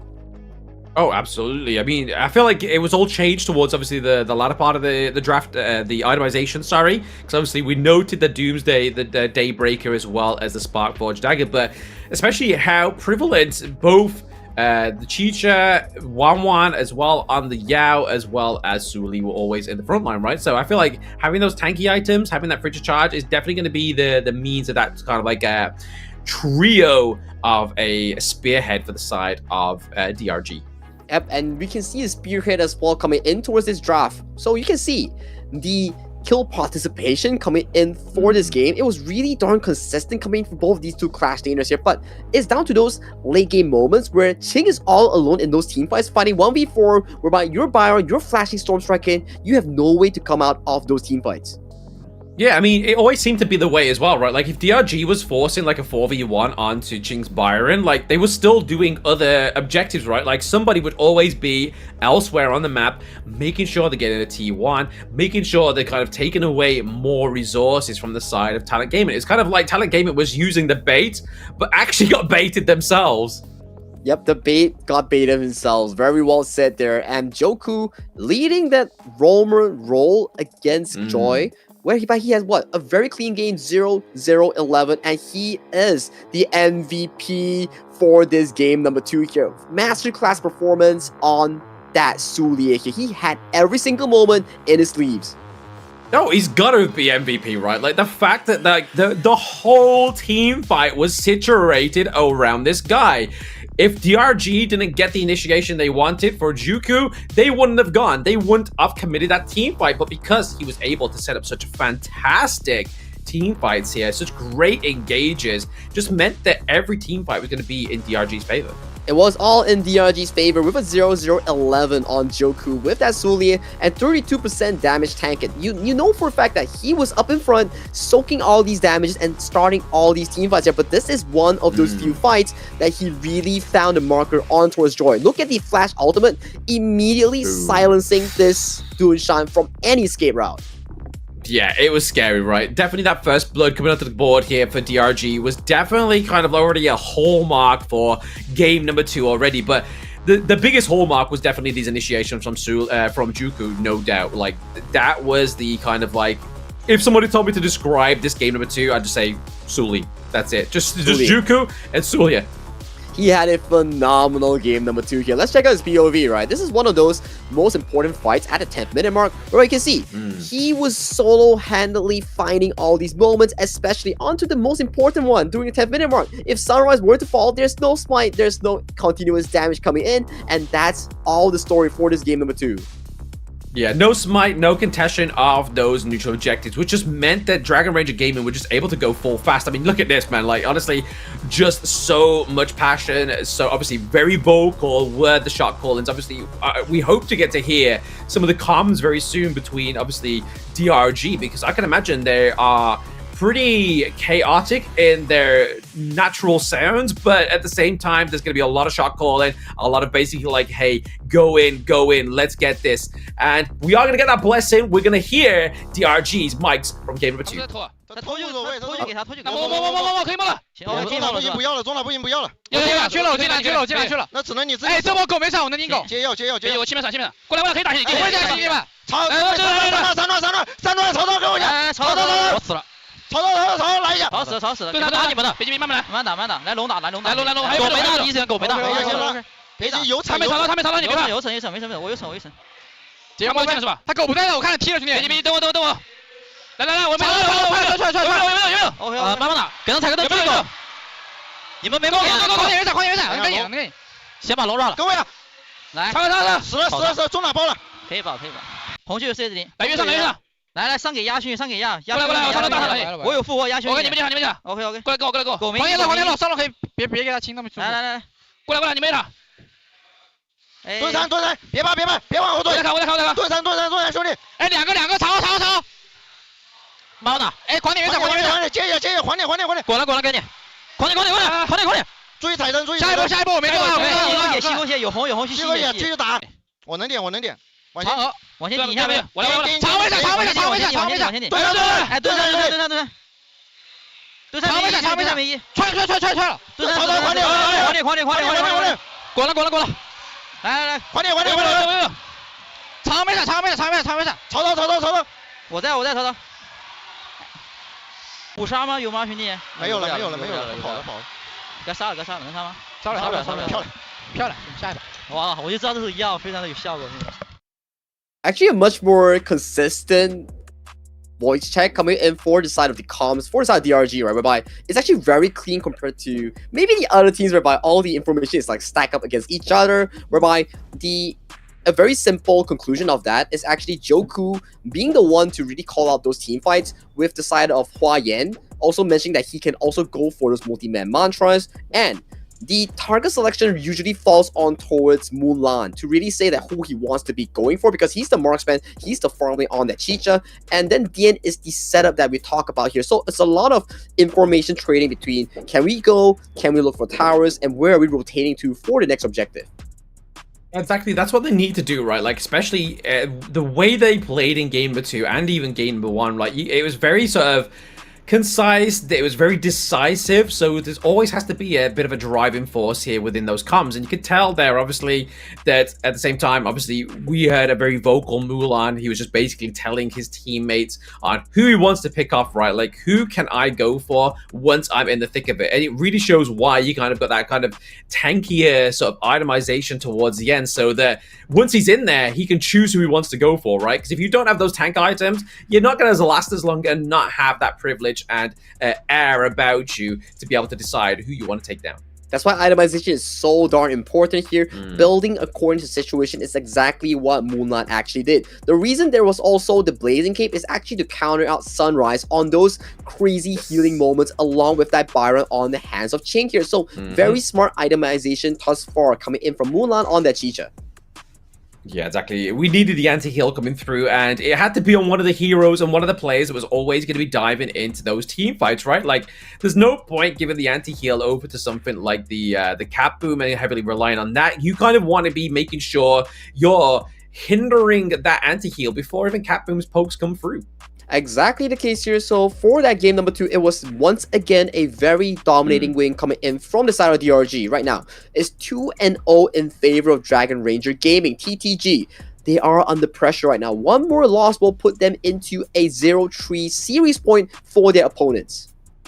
Exactly right. I mean, definitely put them in a bit of a stranglehold there if they're able to get this game point victory here for the 3-0 for the side of Dragon Ranger Gaming. But then they just need to basically push a little bit further. But we have to think here, we have to look, obviously, statistically, when Dragon Ranger Gaming have had 2 back-to-back wins, it doesn't always mean that they are obviously within either the correct mind state or their enemy team has focused out how they're going to win, right? Because, I mean, 2 games losing here, you know that TTG are going to come back very strong in this game number 3.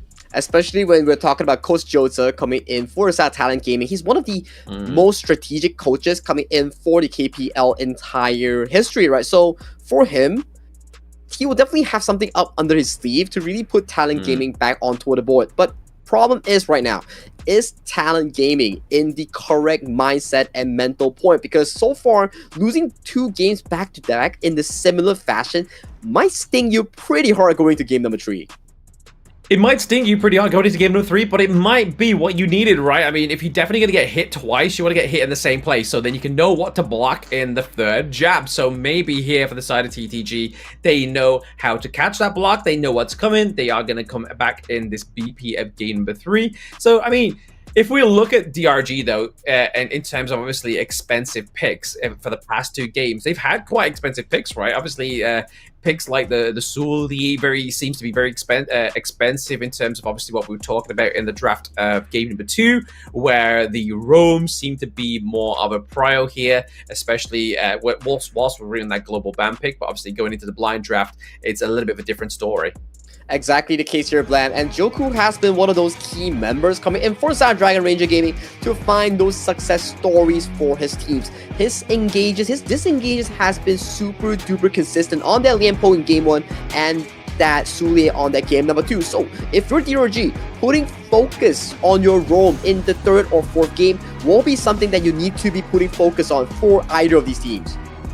Oh, absolutely. The focus definitely needs to be here for more so for TTG than DRG, right? Like, they definitely don't want to drop the ball now that they are 2 points ahead, because we have seen them do it time and time again. But both Captain Mulan and Jink here are definitely going to be looking towards their teams to be like, guys, right, you tell me like what we need to do here, because right now we need to get a point on the board.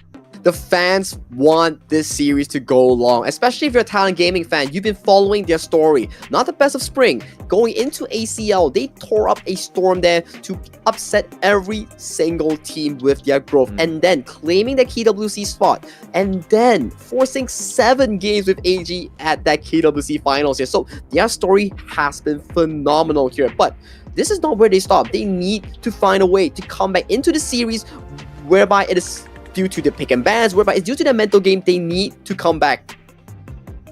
Yeah, I mean, like you mentioned there, Sagi, like Dragon Ranger Gaming definitely having a phenomenal story so far, right? Like, we talk about them in the Challenges series, right? Like, they were bottom of the Master Group.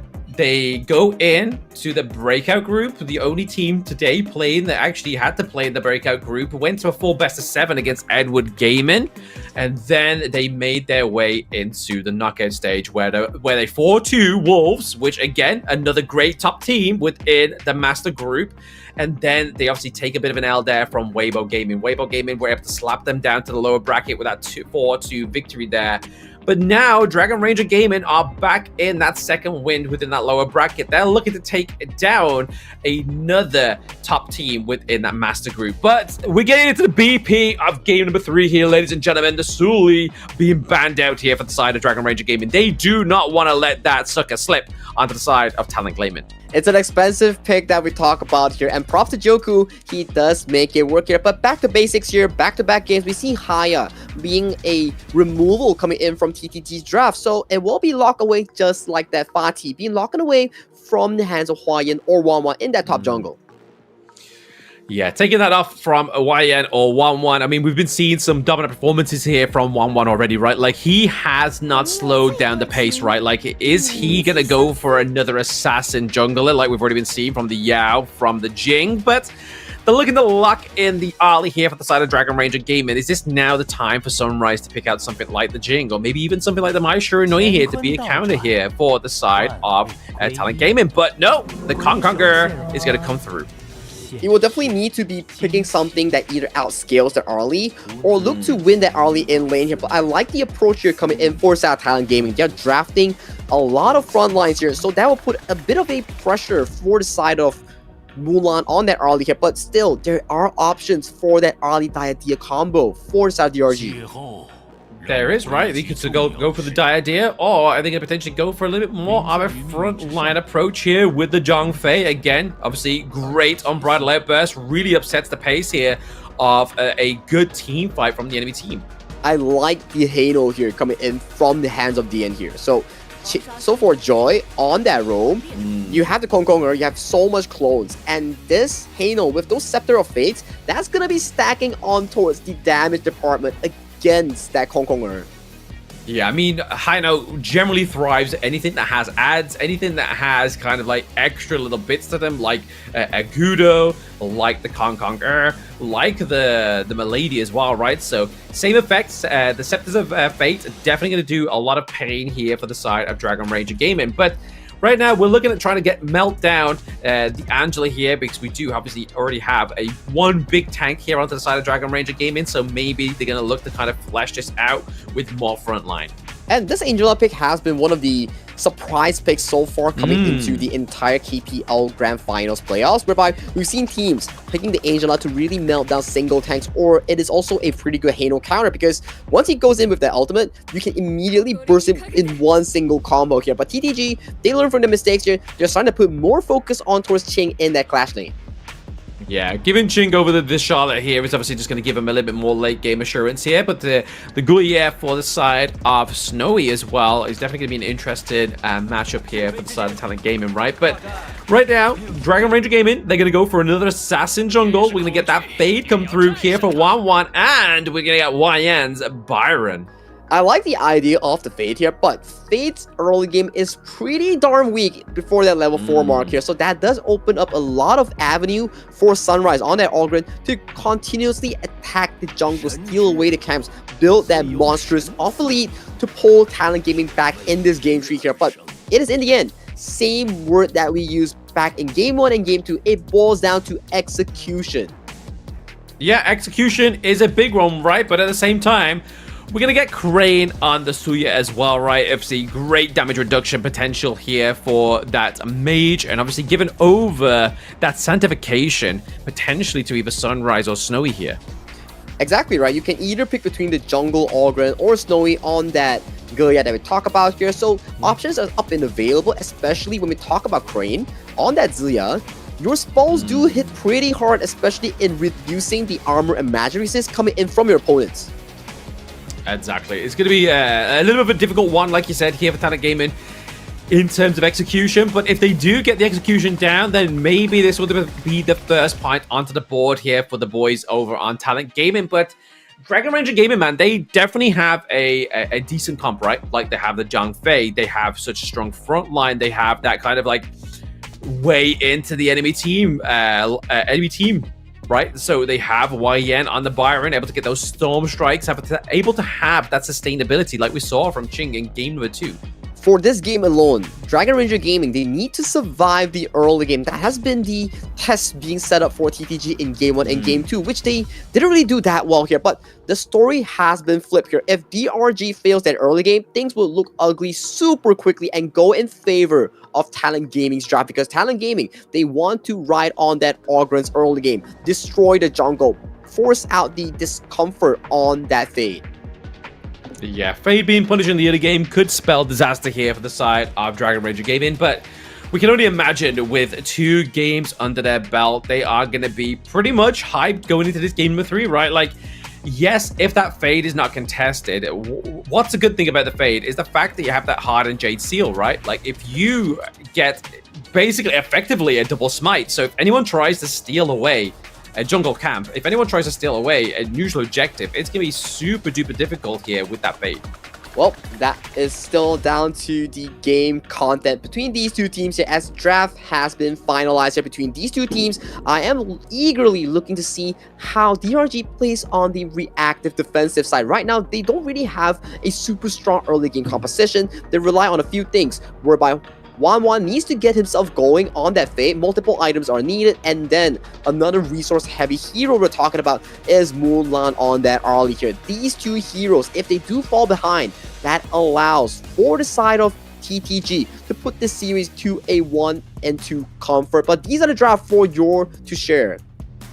Yeah, I mean, if we look over to the side of Talent Gaming in terms of like teamfight potential here, obviously we do have the stun come through for the Kong Conqueror, so maybe a potential try and lock down either the Fade or the Ali. Obviously both of those are going to be the more squishier heroes here for the side of DRG, and more so going to be that prime victim here for the potential takedowns, right? So Talent Gaming, like you said, Sagi, if they put the pressure on into the early game, onto the Fade, onto the Ali, Wan and Mulan are not going to have a fun time. But, ladies and gentlemen, we're going to get into game number 3 between DRG and TTG. But before we get into the action, let's hear the fans once more at the stadium.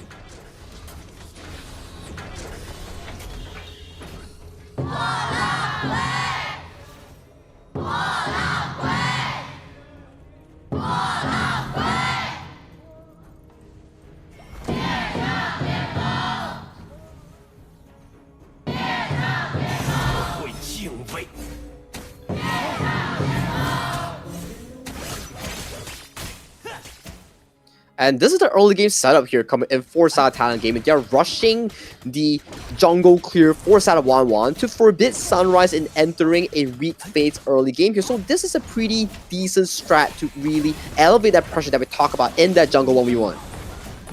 Yeah, elevate the pressure, but also give over that aid, right? Obviously, you can see that Juku was very sort of like heavily invested in that mid lane. He could have basically joined any kind of like 1v1 scrap there onto 1-1 very easily as well. Exactly here, and this early game is much more of a rotation here coming in from Mulan to really collect those resources on that early. We talk about it. If you play an early, you want resources to go into your pocket so you can rush that early Sparks rush that early Doomsday, hit that 3 item breakpoint. That's where the early is really darn strong in that early game. Oh, exactly. Especially if it gets those dots onto you, right? Like if you keep like a basic attack in one of the enemy heroes, you're going to do a lot more damage there, especially if you dive in as well. Yep, and coming to this early game, it's awfully quiet for now, because usually towards the early parts of the game it's much more on towards the jungle trading, whereby you are just looking to just secure as much resources as possible in terms of those river sprite, those neutral jungle camps, and put in money for that first item. The earlier you get it, the faster you grow into fruition for those 4th minute team fights. I mean, we talk about it like it's a surprise, right? But I mean, Dragon Ranger Gaming, they've done everything in this best of 7 so far just to make sure they get a solid early game lead in terms of those resources, right? Like, I don't think there's been a single game where they've never been on top in that early game. Exactly the case here. They have been really the ones to decimate those 4th minute to 6th minute team fights, and they have their ways really well in those jungle invasion that we talk about here. But fortunately for Talon Gaming, this is a much more stronger early to mid-game composition, with Charlotte being your late game priority here. So very well rounded thus far that's being drafted for the side of Coach Jota coming in from Talon Gaming.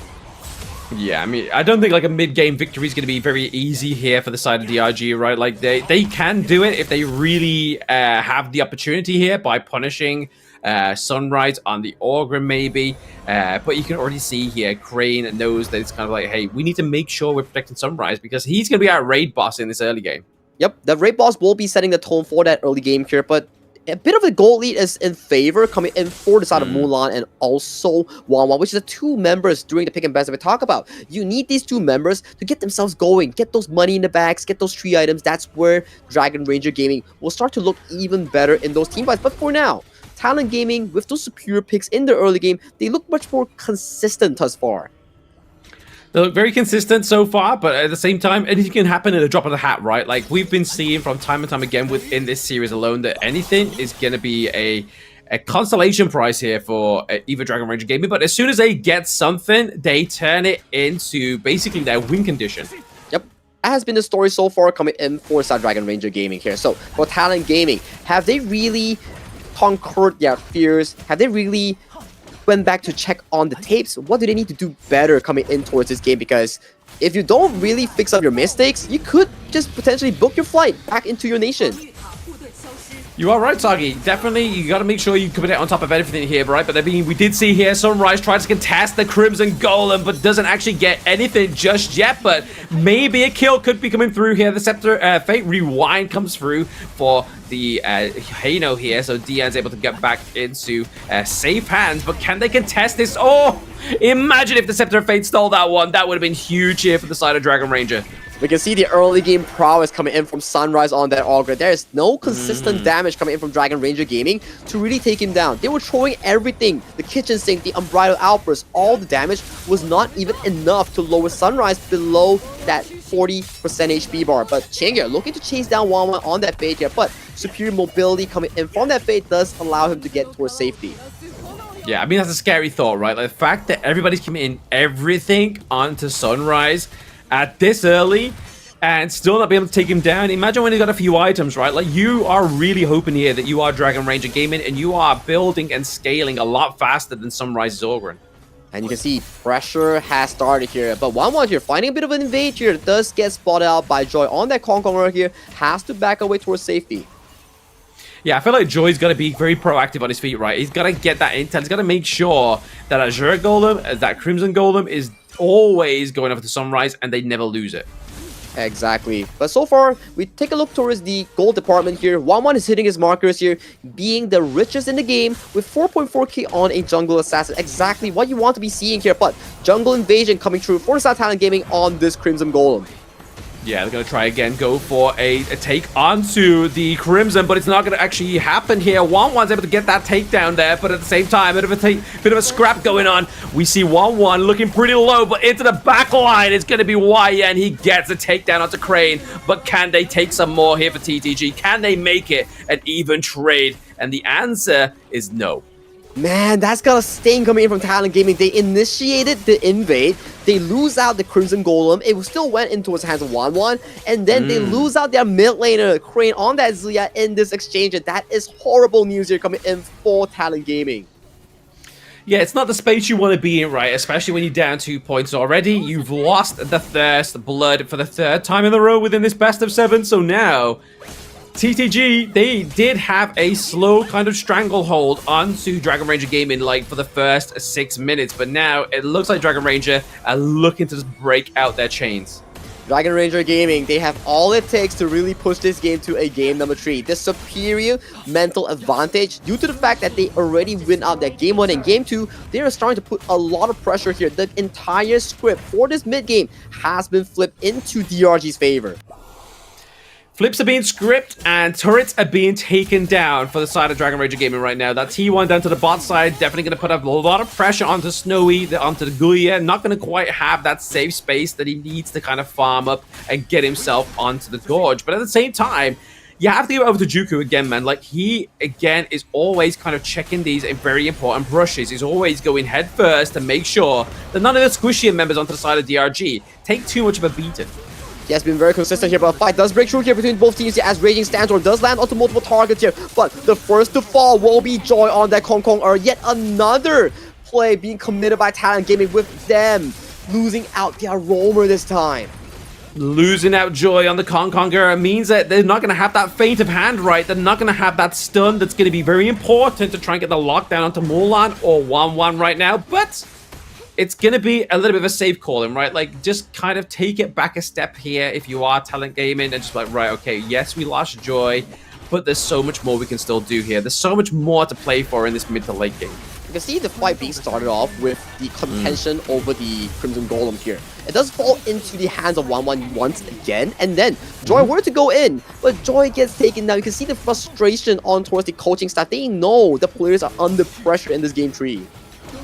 Very much under pressure as well, right? Because like I was talking about just post-game, if Dragon Ranger Gaming get this point, they are 3-0. They are potential match point after this one. But we don't want to run away with the fairies, right? Talent Gaming, they just need to make sure they're holding off as much monopoly here as possible and trying to gain it back into their own pockets. And Joy, they're being baited out the stun against Mulan. That's got to sting you for the next few minutes here. Without that stun, Joy will be put on a reactive and on towards that Kong Kong that we talk about as we see more jungle pressure here onto Sunrise. Yeah, exactly. Very reactive playstyle here from the side of Dragon Ranger Gaming. The takedown onto Sunrise. This raid boss has gone down. He builds the other Phoenix at Death's Doors. But speaking of Death's Doors, it's going to be the T2 breakdown here for the side of Dragon Ranger Gaming. Once again, Mulan on this Ollie, very slippery. Things are just going at it the same script for game 1, for game 2, and right now, game number 3, it always starts off as a 50-50 in the early game, and then TTG losing out every single objective 5 that leads them to another 4,000 goalie already before the 10th minute mark.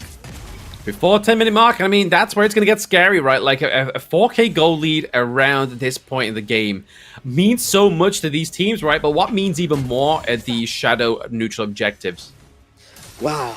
You just gotta be feeling bad for Talent Gaming because losing out 3 games back-to-back, well, yeah, they are not losing this game 3 already, but things are looking pretty bad for them in that goal department. With 10 minutes on the clock right now, both teams are looking to take control of this Tyrant. Yes, nice bit of a side access there for Xing on the Charlotte. I thought we was going to get a takedown onto Moon there. I mean, that looked very much more like a precise way, a means to try and get in on top of DRG. I mean, DRG, they did look a little bit battered now, but Mulan has been able to get back that health that he has blundered from Xing. But at the same time, a bit of a contention here for that Tyrant. The Radiance has been brought down, but it's going to be Xing into the back line, driving them away, gets the takedown onto Mulan. But at the same time, Crane goes down. Both jungles still alive, but that's going to be a 3-1 trade here for Talent Gaming. This is exactly the fight that they need. Is Xing finding the backline flying on towards Mulan, finding the end. That is exactly how they put themselves back into this game number 3. This 10th-minute fight falls in favor of Talent Gaming, with them securing the Shadow Tyrant. Yeah, they needed that, but at the same time, DRG are not going to be going out without any prize, and they're able to get that Shadow Overlord, so they've already got that pressure into these lanes. They need to use this Shadow Overlord to even kind of mitigate any potential collateral damage that could take place into this mid lane right now. The T1 is definitely going to drop here, but they don't want to waste that Vanguard, right? They're like, right, okay, we're past T1 territory right now. We're going into the 11-minute mark. We need to hold on to anything past that point. We're back to the equal footing here, Blam. You never count Talent Gaming out of the contention here. They are the team that really prospered doing ACL. They are the team to push AG to that 7th game during KWC here. You can never count them out in a best of 7 here. But fortunately for them, they do indeed find their marker back into the game, but still a 3,000 goal lead distant between DRG in favor of Talent Gaming. I mean, you can see here, Dragon Ranger Gaming, right? They're just holding onto that Vanguard for that prime moment, right? Like, they've dropped it now. Now that they've obviously got the pressure for themselves here into the top side of the map now, Dragon Ranger Gaming popped down that Vanguard, kind of trying to drive away Xing into this next team fight, potentially. You can see the map still in favor coming in for side Dragon Ranger Gaming. The goal lead as well. The Shadow over power play is 1,000 in favor of DRG. With the superior waves right now, they are looking to put more control on towards the map. Get all of these outer turrets away from Talent Gaming, push them back into their base, reduce their map ability to move. I mean, we talk about, obviously, like, pressure and leads, right? But at the same time, we are seeing a bit of a tip attack going on here into the red pit. Obviously, Sunrise taking a lot of damage from those Scepters of Fate. But you can kind of see here, Xing just being denied the access into the backline. But speaking of your backline, it's not being protected. The Hardened Jade Steel gets a takedown onto Crane once again. Damage reduction being wiped out here. Speaking of being wiped out, is that T3 top side of the map thanks to Mulan as well. But so much damage is at the base of TTG. This could be the game-winning push right now, as we see the Overlords are marching here with the Unbridled Outpost coming through. They are looking for a team fight. They're looking for a team fight, but again, the raid boss Sunrise, not quite having the time of his life, gets taken down, and Xing put in a lot of legwork, but it's not going to be enough. We see that DRG take game number 3. DRG are at match series point against Talent Gaming. They are 3-0 in terms of that series score, but blam. We thought this game were to go to the 20th-minute mark because of how Talent Gaming was able to find that 10th-minute team fight. But 1-1 finding the assassination on towards Crane, that was not on my bucket list at all. Not at all. I mean, definitely Dragon Ranger Gaming. I mean, we kept alluding to it in the introduction, right? This second win that these KPL teams get in this lower bracket is something to definitely not undermine, because again, like we saw last week, Wolves Gaming 4-0 boom. After such a stark defeat into the upper bracket, they came back because their tournament life was on the line. And Dragon Ranger Gaming are looking to do that same kind of flavor here for us today. But we can't write off Talent Gaming, right? Yep, Talent Gaming, although we cannot write them off, but man, think about it from their perspective. They are now down 0-3 in terms of the series, and losing out all 3 games in a similar fashion is always objective, going in favor of DRG, and DRG finding the better team fight angle compared to themselves here. So how do they miraculously pull back 4 games to really put it to a reverse sweep? I mean, it's going to take a lot, right? But I mean, these are the best of the best teams. If any team's going to be able to do it, especially a 3 back-to-back wins. I mean, we just saw the Dragon Ranger game has done it, but a back-to-back-to-back win after losing 3 games is definitely a harder task.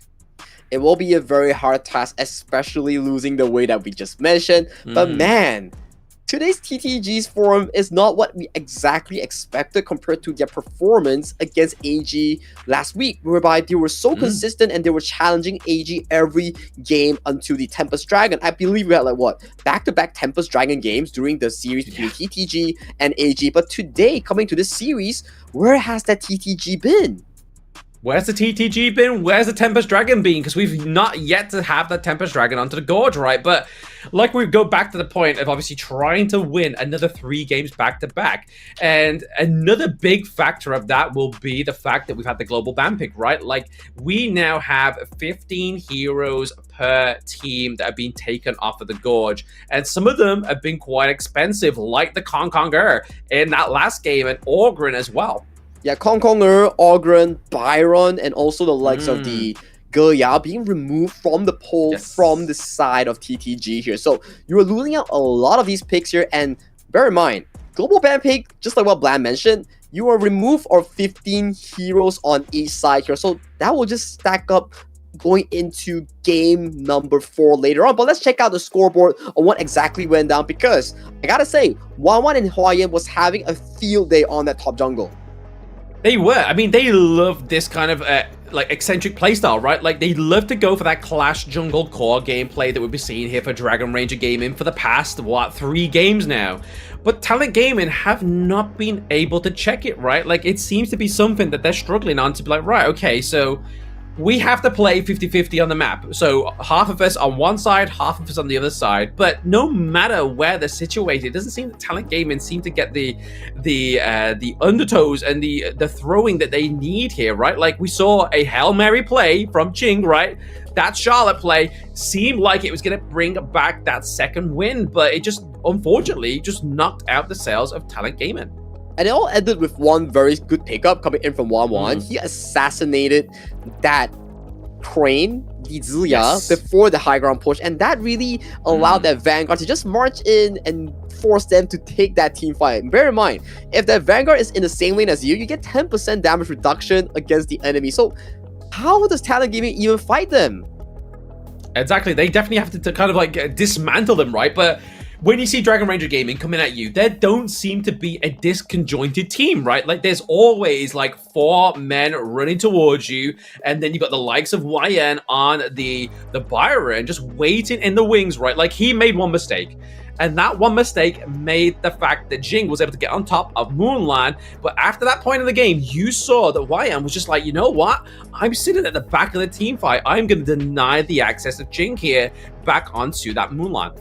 And the worrying part about me is that on both defensive side and all the attacking side, the goal chart looks the same out of all 3 games. It is all DRG's favorite. That blue line has been consistently there for the past 3 games. Yeah, I mean, we're kind of glazing DRG a little bit here, but obviously they are the winning team of this game number 3, so I think we should be allowed a bit of a glaze here.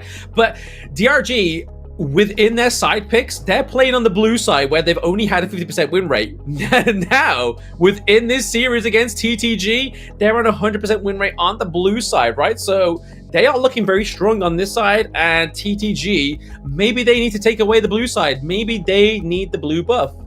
Yeah, maybe they need the blue buff. They even need those first pick to really draft around a different strategy, because so far, every single draft that TTG has put on towards the table, it has been systematically dismantled by Dragon Ranger Gaming. Whether or not, Game 3 we saw Talent Gaming, the Orgrim was just constantly harassing and wanting to invade the jungle, but to no avail. All of the invasion has been successfully defended by DRG.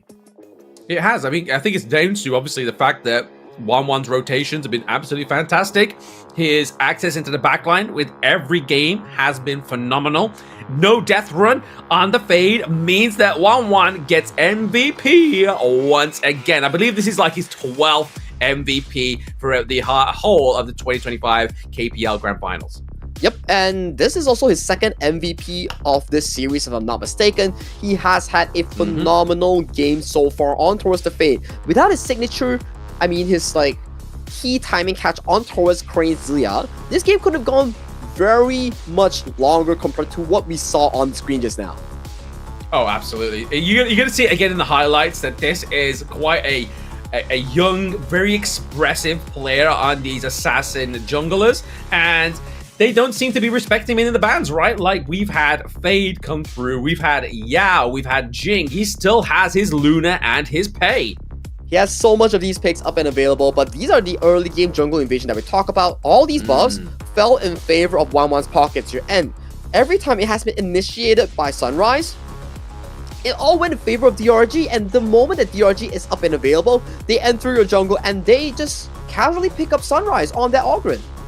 Yeah, literally, Sunrise is definitely not been having the greatest performances, right? Especially within this series so far. He's tried to be the driving force. He's tried to be the mental there for his team and tried to kind of like enable more core into the backline. But the Hardened Jade Steel, it's just been a hard lesson for the side of TTG to learn.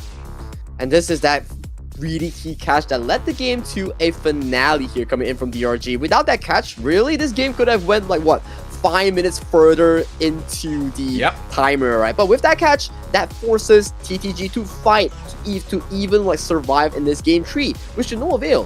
DRG pack it up and they're pushing it to series point here. Yeah, I mean, we saw some kind of like chinks in the armor here for DRG, right? Especially with some of these team fights. But when they get to that crystal territory, they are surgical, they are clinical, they are precise, and they have their eyes on the prize and know how to finish games. Well, it's still not the end of the road here coming in for Talent Gaming, but they definitely need to push out 3 games consecutively if they want to push it to an ultimate battle here. So pressure is on the line for the young squad that's being led by the hands of TTG Ching, because tournament elimination yet again is the focus of the topic here. You lose this, you are out of the tournament ASAP. Yeah, exactly. ASAP, you are literally booking your tickets back to where you go in, sort of thing. So TTG definitely don't want to fall at this point, right? But I mean, it has been the recurring story of the lower bracket. There's not been a single lower bracket game within the 2025 KPL Grand Finals yet that has not fallen at a 4-0. Yep, very good point here. We had LGD NBW Gaming going against Talent Gaming, whereby Talent Gaming took it a 4-0, and Wolves also 4-0 against JD Gaming here. So, will that story be the consistent repeat coming in for DRG and TTG? Only time would tell here, but talk to me, Blam. What do you think that Talent Gaming has to do to pull the series back to an even, or even win on this next upcoming game? I mean, from the most basic surface level thing, right, is take away blue side. Take away blue side from DRG, because they've had it for 3 games in a row.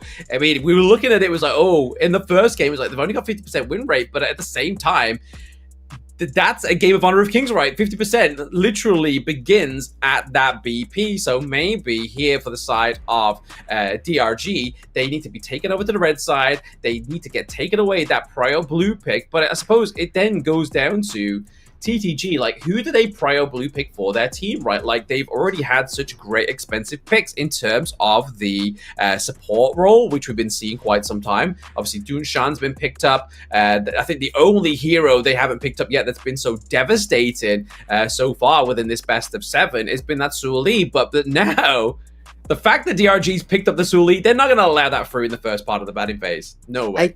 I think if they were to go towards the blue side, because this is the global ban pick that we're talking about, so every single game that you go through, you're technically reducing your pull to a bare minimum here. Potentially, go towards the blue side, pick up the Haya towards that mid lane to force even comfortable team fights in your favor, or when enemy comes in to face check you, or pick up the Diadea and force out an early Diadea composition on the hands of Snowy and also Joy. That could be one of those compositions that really helps you win back the game tempo that we talk about here. But red side seems to be pretty good if we are going down to like game 4, 5, or 6 later on in towards the series. I think you do make a really good point there. Like, if they do pick blue side, they go for the early, because if you look at DRG, they've lost already one of the 2 of Arlie's biggest counters, right? Especially not the lane of counters, but the mage, mid lane mage, Maisha Nui, as well as the Jing there, both being taken out. And if you get the Diadea, it's going to make it kind of like a very complementary bot side of the map team comp there. So really, you're then going to decide, right, do we decide to draft something like the Chano onto the side of Dragon Ranger Gaming, give that over to Mulan? Is that going to be something that's going to be able to kind of like shot call on and be able to kind of like live vicariously through his team? That may be one of the few ways if they really want to come in towards this potential final game here coming in for side of Talent Gaming here. But draft-wise, they still have some picks that they haven't really debuted in towards this series. Potentially, more of these roamer picks will start losing priority, especially losing out on that Master Luban Luma number 7 composition in game 1 that really will bite them hard. Yeah, I mean, maybe it's already kind of like because of that game number 1 defeat, right? Like obviously losing such a sort of like detrimental sort of huge combo down to that bot side of the map. It already started to sort of like paint a picture here for Talent Gaming, because if you look at obviously Joy's signature heroes, the only one left alive is that Diadea, right? Do they go for the Diadea? Do they go for potentially try and get the Suli through? But at the same time, like, you're looking at Crane, yeah, potential Hulan come through, maybe Cap Boom if they go for blue side as well. Obviously serve DRG pretty well, but then you've really got to try and draft a very frontline heavy comp, which when we look at the hero pools, it's very much dwindled here for the side of both of these teams. Very good call out here, especially when we talk about the frontline pool being dwindled down. So potentially for the side of Talent Gaming, lock that Diadea, pick up a Kaiser replacement, as we usually see Diadea Kaiser. So potentially that we saw from the latest stages of the playoffs, we've been seeing more Diadea Monkey combo for most of these teams if they were to find a Kaiser replacement. Yeah, exactly. I mean, you've got to find a Kaiser replacement, which is pretty much anything that's like a very strong tanky pick, right? Like, obviously, something like the Monkey is fantastic, especially if you're able to kind of build up the shield. But then it's, do the enemy team just build that constant damage? Like, where's that going to come from? Is it going to come from the likes of a Marco Polo? Is it going to be any kind of true damage that comes through here? And we've already started to see, like, the banning out of the Lubu when we see the likes of Byron come through for the side of DRG, right? And that Lubu is also a signature coming in from Jing. We've seen how he plays it, especially if you give him enough time to go towards the late game. He will find those big engagements to set his team for success here. But I do believe that we need more of these early game tempo coming in for Sad Talent Gaming to find an early game aggression, to find more team fight wins, to set themselves in a much more comfortable spot. Because so far, out of all 3 games, the early game hasn't been in the way of Talent Gaming. It has all been in favor of Dragon Ranger Gaming. They have been dictating that 4 to 10 minute mark with so much control. A lot of control, and even when we get those lane swaps, right? It seems to be like, okay, maybe Talent Gaming's got something that they're going to kind of try and make sure they get a much better resource gathering in the early game, which is then going to kind of just bleed through into the mid, into the late game, and hopefully even a victory there. But unfortunately, not quite the case here for Talent Gaming. But they still have a potential of 4 games if they can go back to back to back. They will definitely need to pull out whatever trump card that they have prepared for the KPL annual finals here. If they don't, they could just really exit this tournament, this playoffs, in a very early fashion here. Not what you want to be seeing if you're a Talent Gaming fan. Exactly. Talent Gaming fans definitely will not be rejoicing, but they need to keep the faith, right? Obviously, this is a best of 7. They still have a window of opportunity to bounce back in this one. And once again, the head-to-head with Jing and Moonland here is definitely going to be what is at stake for these 2 teams, as well as tournament life. So coming into this game 4 draft, right? Maybe if you're Talent Gaming, is it time to put your jungler, which is Sunrise, on more of an assassin carry here? Because so far, all these tanks, all these fighters hasn't been really working up to the crowd or the team's expectation here. So maybe shifting up that tempo, put away the focus from Snowy towards the side of Sunrise in that jungle. Maybe that's a way that they could come into this game 4. Yeah, maybe shifting their core a little bit, right? Because obviously we've been seeing a lot of attention and a lot of pressure, I have to say, onto Snowy. Because Snowy is obviously, he is one of their side lanes.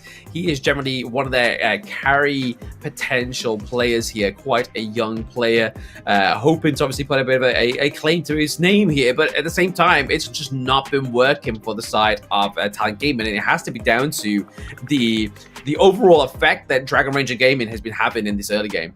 Yep, Dragon Ranger Gaming thus far out of the 3 games we've seen, they have been very consistent in either team fighting in that early game or protecting the buffs away from the early game invasion here. Not what TTG has been doing phenomenally. So coming into this game 4, these are your global ban picks here. So for blue side, DRG, all those picks have been removed. For the TTG side, all those picks as well has been removed here. That's 15 default bans on towards both of these teams as we head on towards game 4 between DRG, once again on towards the blue side, and TTG on the reactive red. I mean, the scary thing is as well, again, like obviously DRG definitely going back to blue here, but YN hasn't had his Mai Yin taken off of him, hasn't had his Mulan or his Elaine taken off him as well, right? Like that's like some of these heroes that we may potentially get to see here. I mean, definitely if we start to see more of a kind of like a dive comp here from Talent Gaming, you want that Mai Yin to be able to kind of catch anything that dives in on top of you, right? Oh, that's the worrying part coming into the series, right? Because blue side, DRG has had a 100% win rate, and Talent Gaming, maybe they need to really shift it up because right now, you're on the red side, you do have access towards a higher here, but that is if DRG doesn't pick it here, because right now, DRG has everything in line to set up their team composition for this first pick here, but it falls towards the Lady Sun here, so they have a lot of options. They have the Dunshan roam, they have the Zenren roam to really allow Mulan in this game 4 on his main hero to dictate the game pace.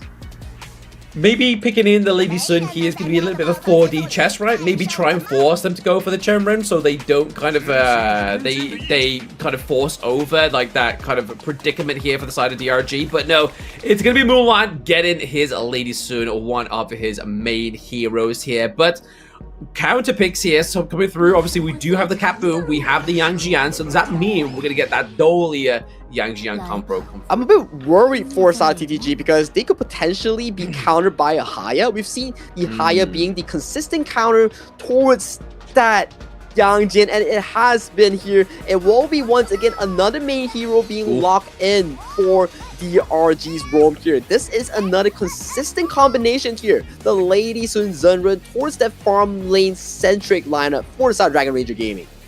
Okay, so TTG obviously having a little bit more of a decisive draft within the first 3, right? Especially with the Gudo. Obviously, the fast pace within the early game. Maybe something here that could be the switch up here for Talent Gaming, but they are starting to now ban out those Clash Lane heroes for the side of YN, right? The Guan Yu, the Charlotte, but still, and even the Mount Yen, right? Like, that would be a good draft into the Chenren, right? Yep, exactly the case here. So this Zenren will play a pivotal factor in really allowing Mulan to scale towards that late game market that we talk about. If Mulan gets to scale to 3 items with no disturbance, that's good news for Dragon Ranger Gaming. But Talent Gaming, you're drafting an Agudo. So this Agudo and Yang Jian is still a flex between jungle, clash, and farm lane here. So no one knows until the very last pick where these picks will be going in that draft. Exactly that. It looks like obviously they've just drafted their support pick here, because obviously Yang Jian going to be up into the Clash lane, Agudo into... Actually, no, Agudo could still be flexed into the farm lane here, right? Exactly. Like we've seen it before within the KPL, so we'll have to see where that actually situates down to. But we're going to get that Arthur pick come through here for the side of Dragon Ranger Gaming, but there it is. We have YN's Mai Yin come through as well. I mean, DRG, they're looking like it's an expensive draft for them for signature heroes, but they're looking to finish this 4-0, right? They are riding the momentum and they are pulling out every single stop. This is their main hero lineup here. And I'm liking the Ata that's being picked up by Forsha and DRG, because the reason why they actually pick it up is to really counteract the Agudo spawn links, right? All the creeps, all the jungle monsters coming in, that could really counteract against it, because that's additional healing for the Ada. Exactly, additional healing for the Ada. I mean, they're definitely going to have to be looking at some anti-heal items for the side of TTG, right? Like, especially with the Ada, especially with the Mai Yin as well. Yep, this will be pretty interesting so far coming into this potential final game between DRG and also TTG here. But TTG, I am pretty interested in their draft because they are putting Snowy once again on towards an Aaron here. So he will definitely need a lot of resources or potentially look for a lane swap here, because Aaron doesn't really work that well into a Lady Sun lane. Exactly, yeah. It's going to be hard for him, right? Especially if you get that 1-2 combo. Like, that's going to be a lot of damage. It's already flowing through onto an Aaron. And the thing I like about the Lady Sun here as well, right? Like, using that rolling raid just to kind of chip away that damage onto those T1 turrets in the early game. It's going to be a lot harder for them, right? Like, they don't necessarily need the minion there. They can just keep launching those rolling raids. Yep, but we will have to see. It's still the same thing that we talk about here, Vlad. It boils down to one single thing: execution in game. Will Talent Gaming find the proper execution, play towards the Sunrise Crane composition, whereby these two will be playing a pivotal factor in going all towards the game here. But for DRG, so far in terms of execution, they have been tops in all 3 games during that first few minutes towards that final few moments. So for Talent Gaming, this is your shot to put that marker in this game forward. Yeah, exactly right, man. Like, DRG are definitely not going to show any signs of slowing down now, because if they do start to show signs of slowing down in this game number 4, it could spell disaster here for the side of DRG, right? Like, TTG could be like, right, okay, guys, we're now awake. We now know what we need to do to dismantle the side of DRG. But if we're looking at the drafts here, obviously, again, some more expensive picks come through here for the side of DRG. Obviously, the Haya, as well as some of those main hero picks for the side of DRG. Yep, the Lumbar for side of Talent Gaming will play an important factor in finding those engages, disengages. He will be providing much more of these like defensive stats as well coming in from his passive. So I'm really wondering how Joy pilots this Lumbar, because I haven't seen this a lot in the KPL annual finals. Hey, maybe it's what they need to get through in this game number 4, right? As we just see the draft concluded, this is what Dragon Ranger Gaming have thought to be like, this is going to be the final nail in the coffin for the side of Talent Gaming. And Talent Gaming are like, this is our ray of hope. This is what we need to get past this game number 4 and get a point onto the board. But ladies and gentlemen, we are going to get onto the gorge very, very soon for the potential match point here between Dragon Ranger Gaming and Talent Gaming. Talent Gaming needs to pull all the spots, need to check all the boxes here, because we are right now at match point in favor of Dragon Ranger Gaming in this game number 4. Will Dragon Ranger Gaming close this series in the 4-0 fashion, or will TTG ride their last momentum to put a marker in this series? Let's find out, but let's throw it to the fans.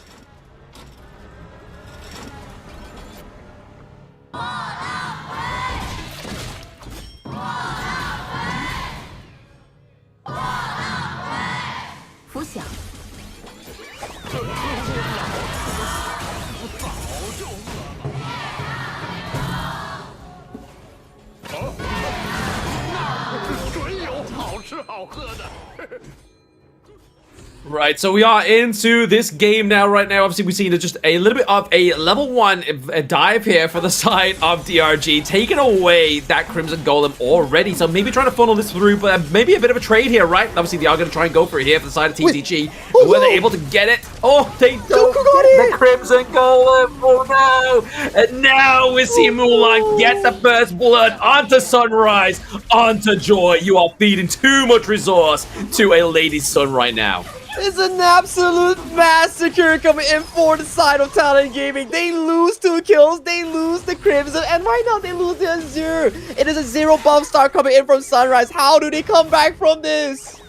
I mean, they definitely need to try and reformulate themselves, right? Obviously, that 4-minute mark is going to be a bit of a pressure point and potentially a little bit of a decision maker here for the side of DRG, right? Like, if they take a very decisive 4-minute mark, if they're able to kind of just like gain a lot of pressure into these side lanes, because they already have a very punished Agudo, they have a very punished bot side of the map already.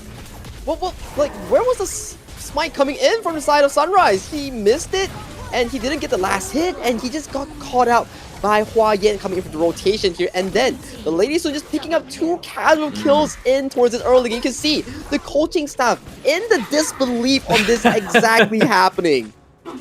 I mean, I didn't even need to see the coach and staff to know that those would be their exact reactions, right? Like, you've got Mulan on a late game hero like the Lady Sun. Yes, they didn't get the Crimson Golden over to the Lady Sun right now, but at the same time, they're looking to contest this one, right? There's like, right, okay, we fell before, but we're looking to go here again.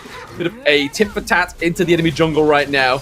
But 1-1 on this tank pick drives that Crimson Golem into the backline here, trying to deny the access onto the side of TTG.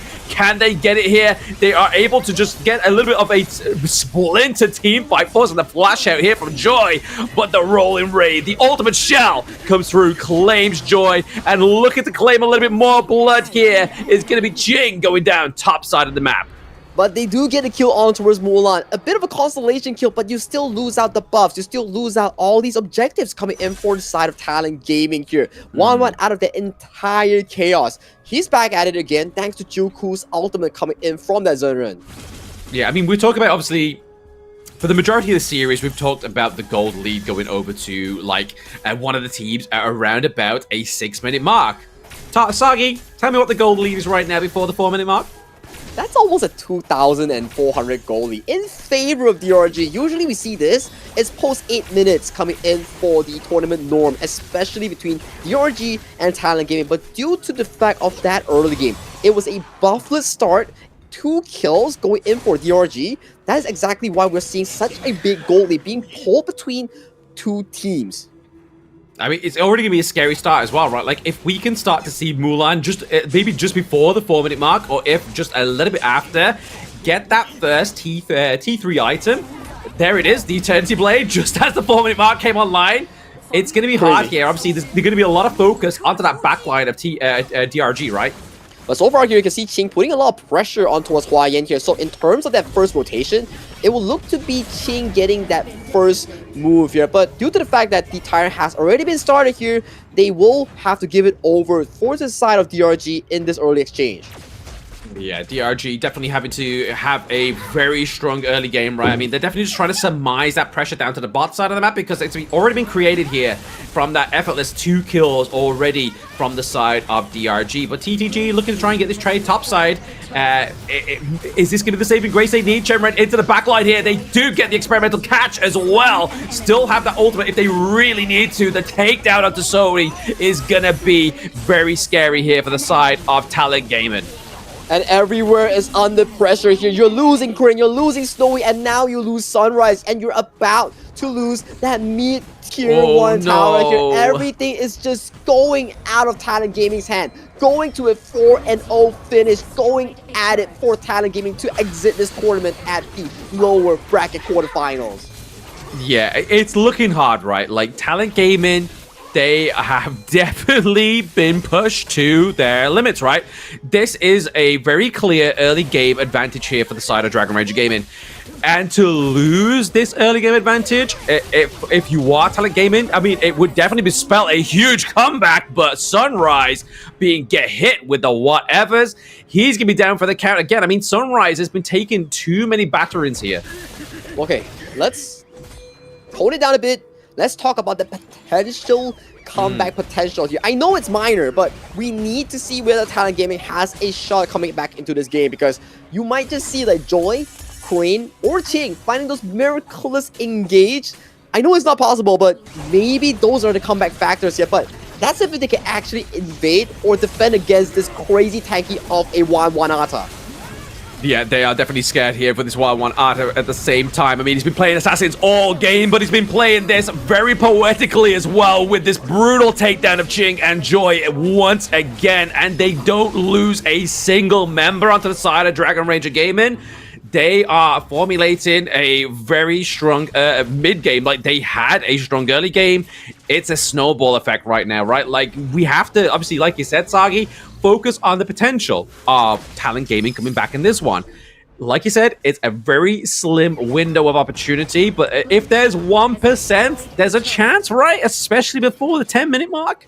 That's if Mulan trolls like 2-3 deaths under the tower coming from Talon Gaming. But I don't know whether that's possible here, Blam, whereby we're starting to see a almost 7,000 goalie at 7 minutes against Talon Gaming here. The game is slowly losing control over the side of Talon Gaming, whereby DRG is in complete control in the driver's seat. They have all it takes to really close out this game because who will be handling 1-1 on this Ata? No one has the damage to do so at this point. Yeah, and I mean, level advantage on every lane as well is very scary. It's a very hard team fight to take if you are Talent Gaming, and now we're seeing a lot being committed for this T2 down to the bot side of the map, but the minions are going to do what they need to do best, and that is going to be sieging it. But at the same time, the higher ult comes through. It's going to be the Moonskin Mirage, and the takedown onto Aaron. That is your main powerhouse being taken out, and now your front line is falling before your eyes. If you are Crane on this cap boom, you want to create distance, you want to create breathing space. He gets the takedown onto 1-1. Maybe a bit of a saving grace. It is some gold back into the pockets in towards for Crane here, but still, back to the same thing. Jungle is under pressure. There's no camps up for Sunrise to farm. We're looking at a level 11 1-1 against a level 9 Sunrise. This all started due to that failed invade. A counter invade coming in from Sunrise. Failing to get the buff. Getting 2 kills in the pockets of Mulan. That really resulted into the current situation we're looking at right now. And it's again, just like you were saying, Sagi, it's a high risk, high reward situation you put yourself and your team into. And unfortunately, the reward wasn't there, but the risk of losing this game number 4 is becoming very apparent for the side of Talent Gaming. I can see the poke starting to come in as 1-1 looks to go for the engagement, but the first target will be Joy on the Lumbar here. Lumbar already set to fall with 1-1 here capturing against Ching. Ching has the flash, is able to get away here, but goes in for the assassination on towards Mulan. Mulan almost were to fall, but there is still the experimental coming in from Joku here, but he does sacrifice himself for that fight. 8,000 gold lead, 15 kills for the side of DRG. Yeah, I mean, if you have to kind of sacrifice anybody right now, I feel like the support as well as maybe Jing on this Yang Jian is probably going to be your calling point, right? Like, if you are really trying to savor this match, kind of put a little bit of a band-aid on it, you want to make sure Crane, Snowy are protected at all costs, right? Because that's where the damage is going to come from. That's where the poke is going to come from, right? Well, they'll definitely have to be banking on towards Dragon Ranger Gaming in allowing them to get more of these shutdown kills, get back some of the jungle control to really elevate themselves back into a decent footing. I'm not talking about equal, we're talking about decent footing here, because so far, it is looking like almost a 9,000 goal lead in favor of DRG prior to that shadow objective being spawned at that 10th minute. Prior to that 10-minute mark coming onto the gorge, I mean, we do say once you get to 10 minutes, the game can be 50-50, right? So maybe, just maybe, a little bit of a dream here for the side of Talent Gaming, but they have to formulate it, right? You can dream in your mind, you can daydream, but you have to put the hard work in. You have to pick up the shovel and get that mud dirty. And going in for the engager does force out the Lumber's ultimate, but due to a really good CC negation here coming in from the Marine, he does bail out alive. Yeah, YM played that with pure finesse, right? Obviously using that CC immunity, like you said, Sagi, meant that he escaped that Lumbar's ultimate and any kind of, like, consequence that would have followed. But you can kind of see here, Jing into the top side of the map, and he's just trying to create that pressure for the side of Talent Gaming. But to be honest, Dragon Ranger, they do have that Shadow Overlord looking to go for the Tyrant. We do see the Moonskin Mirage being put through here, and it's been placed onto Lumbar, trying to take away that front line for the side of Talent Gaming. Nobody's checked Snowy in that brush. Sorry, not Snowy, Ching in that brush right now. He just sat very carefully. But can he get a pick off? He tries to go in onto Mulan, but misses that one. But now it's going to be a potential T2 takedown into the mid lane. And they are not stopping here, Blam. With that Overlord marching towards that top side, they will be getting more of these towers. The 2 members, Joy, Sunrise, down for the taking. This will be another structural damage in favor of Dragon Ranger Gaming. Yeah, the integrity of the structures of Talent Gaming is definitely taking a beating here as they lose 2 T3s, ladies and gentlemen. That's definitely a means of defeat, right? We were basically saying, try and basically hold off to that 10-minute mark. Try and keep those T3s alive. But DRG was just like, nah, we're not letting you have any of it. You can see how safe they actually played it, whereby they didn't even go for the game-winning push with the big Overlord. They just hold back, get the Tyrant, and then go for another objective, which is the Tyrant, and then they go for that final few pushes. They are playing so darn safe, even though they have a monstrous lead of a 12,000 gold.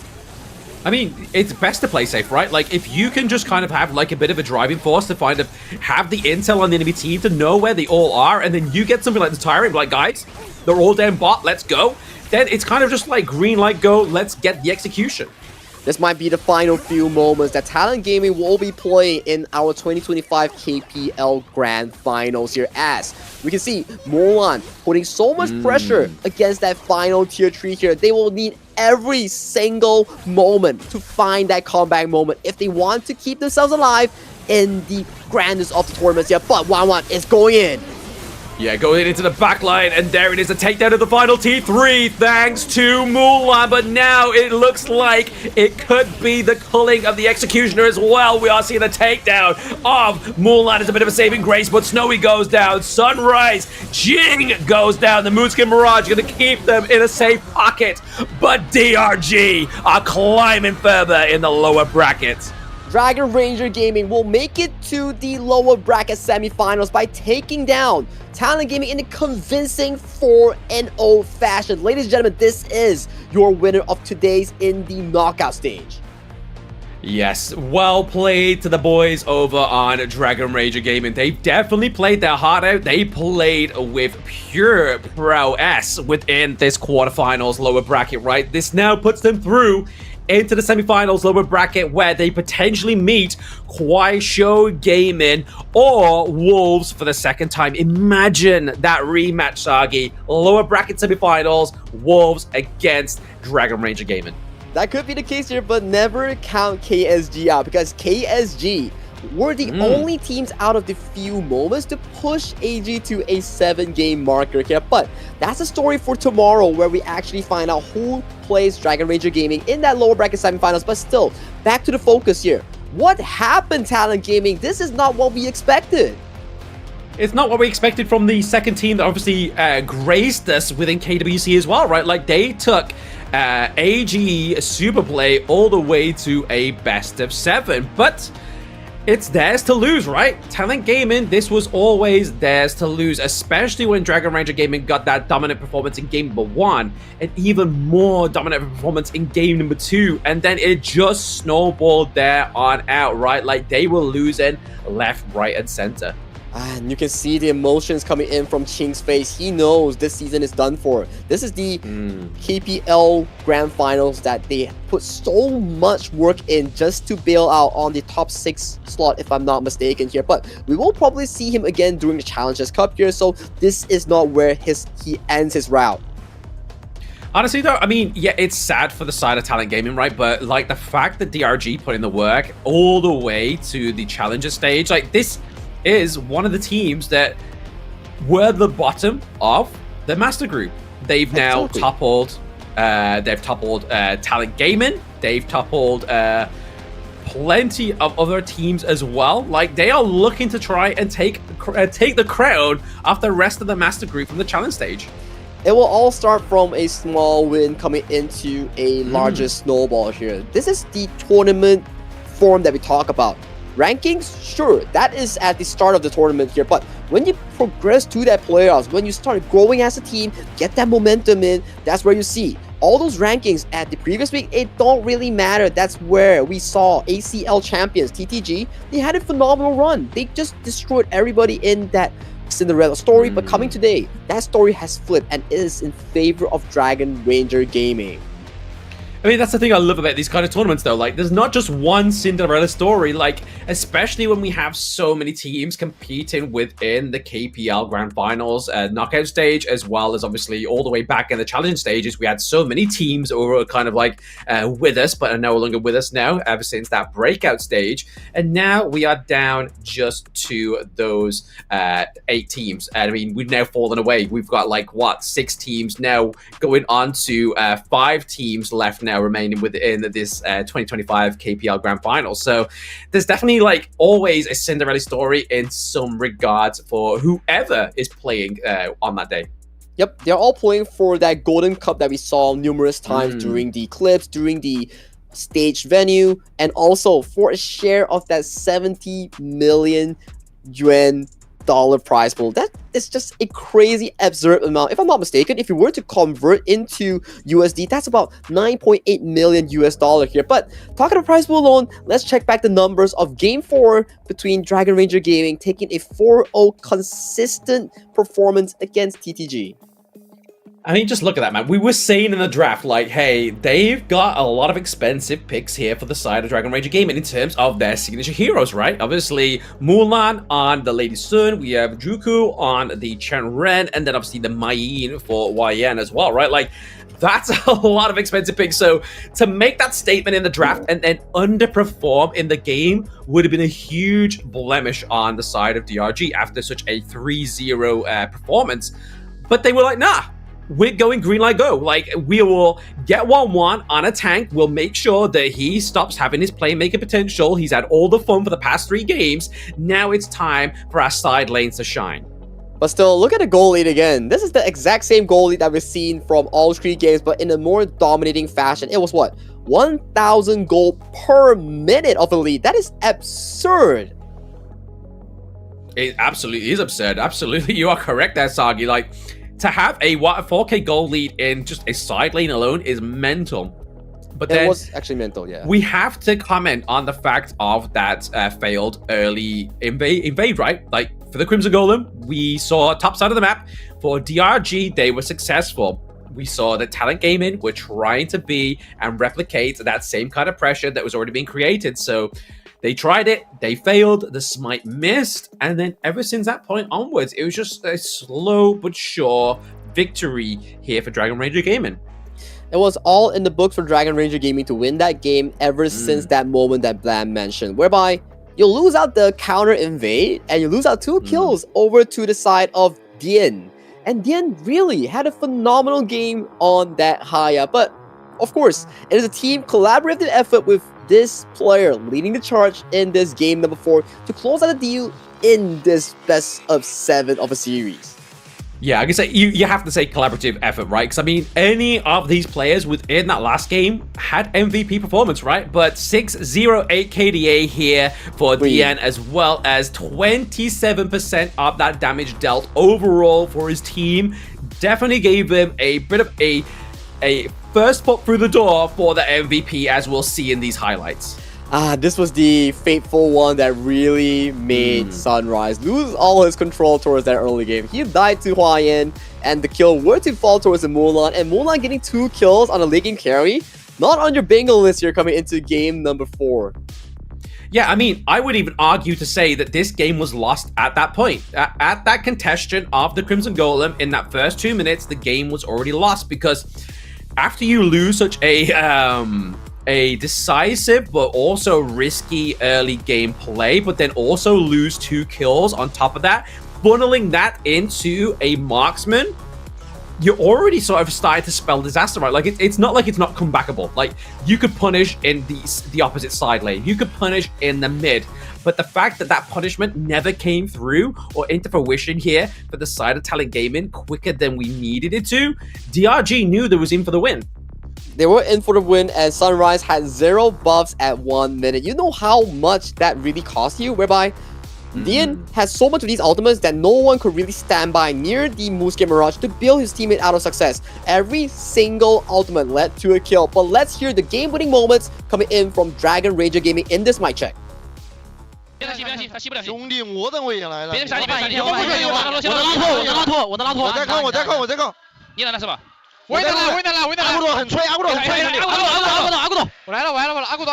留他。阿古多一级，我的阿古多。有没有人？进来。OK， 可以进。上路先猪吃吧，猪吃。行，那我吃。进来。你们进。现在走。艾琳没打，没事你。艾琳我在靠他。他没闪 BGB， 可以换。没啊，可以打。上，给他，给，你们打正面的。起来，快！炸！好，我都接我，来接我，接他，过来，我慢点杀，你杀，他不接了，中一，我们中一的，阿古的，看着打，中一，应该能打死，200来吧，等一下你放我，来，顺的，他牛没闪的，他赶快可以杀了，顺，不忙了，谢谢，打人，谢谢，别谢谢，来往下，哎，你看位置，哎，阿古的，牛，阿古的，别吧，上就行。猫没闪，猫没闪。杨戬，下路，阿古怎么样？艾迪。没闪，拉上。杨戬，牛我没闪，看着打。没闪的牛。杨戬，没闪的杨戬是杨戬。回复，我4秒了，杨戬死了。牛呀，兄弟！哎，活呢，兄弟！哎，猫杀了，然后把他绝对见过如此富裕姿态，富裕了，富裕啊！我。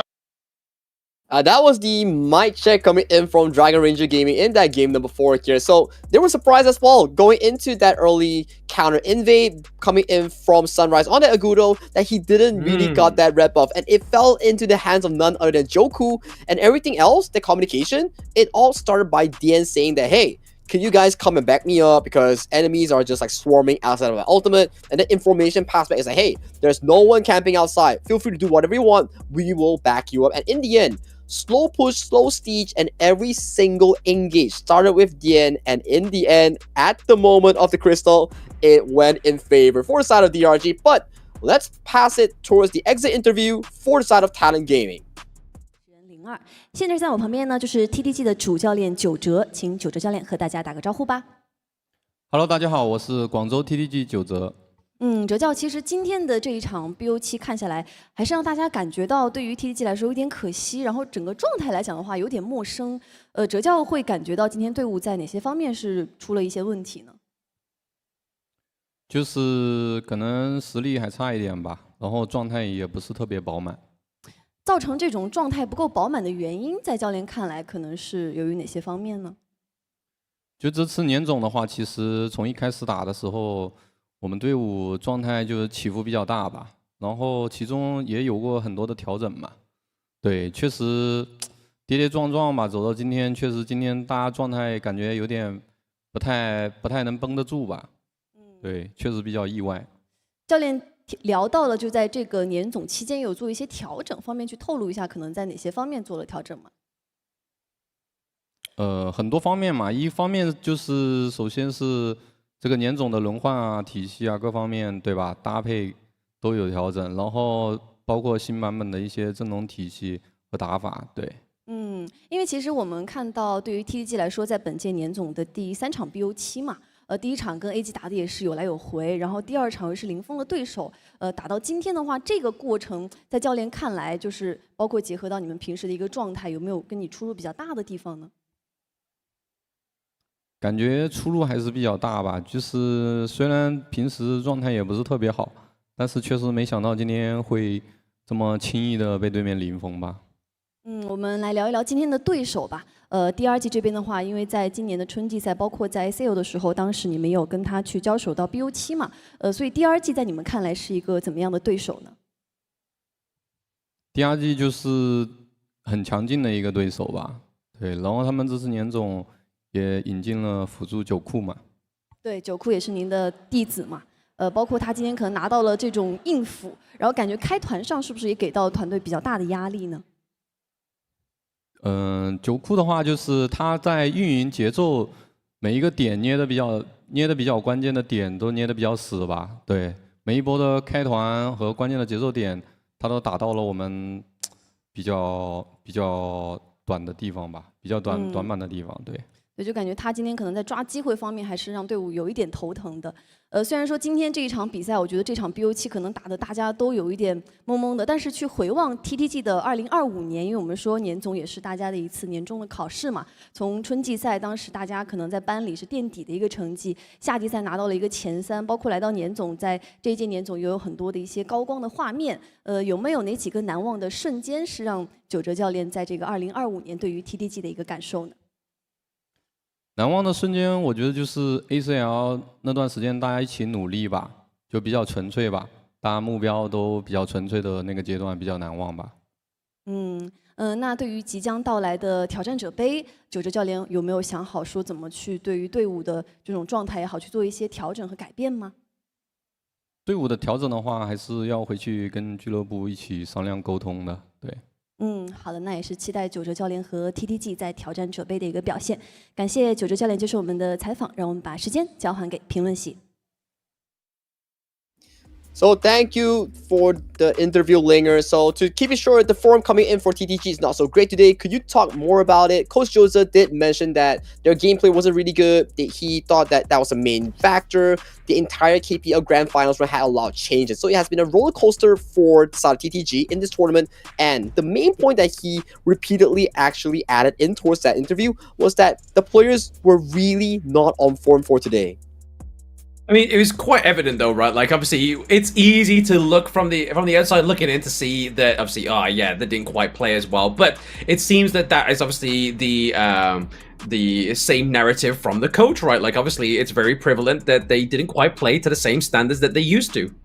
Exactly, and to Linger as well, she did ask one more thing as well. What are your thoughts on DRG? They are a very strong opponent, and they added in Juku for their roster, which was also one of the players previously under Coach Jota's care. So he did mention that for Coach Jota, Juku has a very good macro POV. The timings that he finds for engages has been immaculate in setting fire to TTG's team, which he thought like, hey, Juku, phenomenal performance. So final question that they actually asked is like, in KPL Grand Finals, Coach Jota, do you have the most important moments or memories for this entire 2025 KPL year? To him, he mentioned that it was like the ACL, they had a phenomenal run, and he really looked back into it. But that was the rough interview translation segment that we covered. But let's throw it over to the interview segment for the winners team.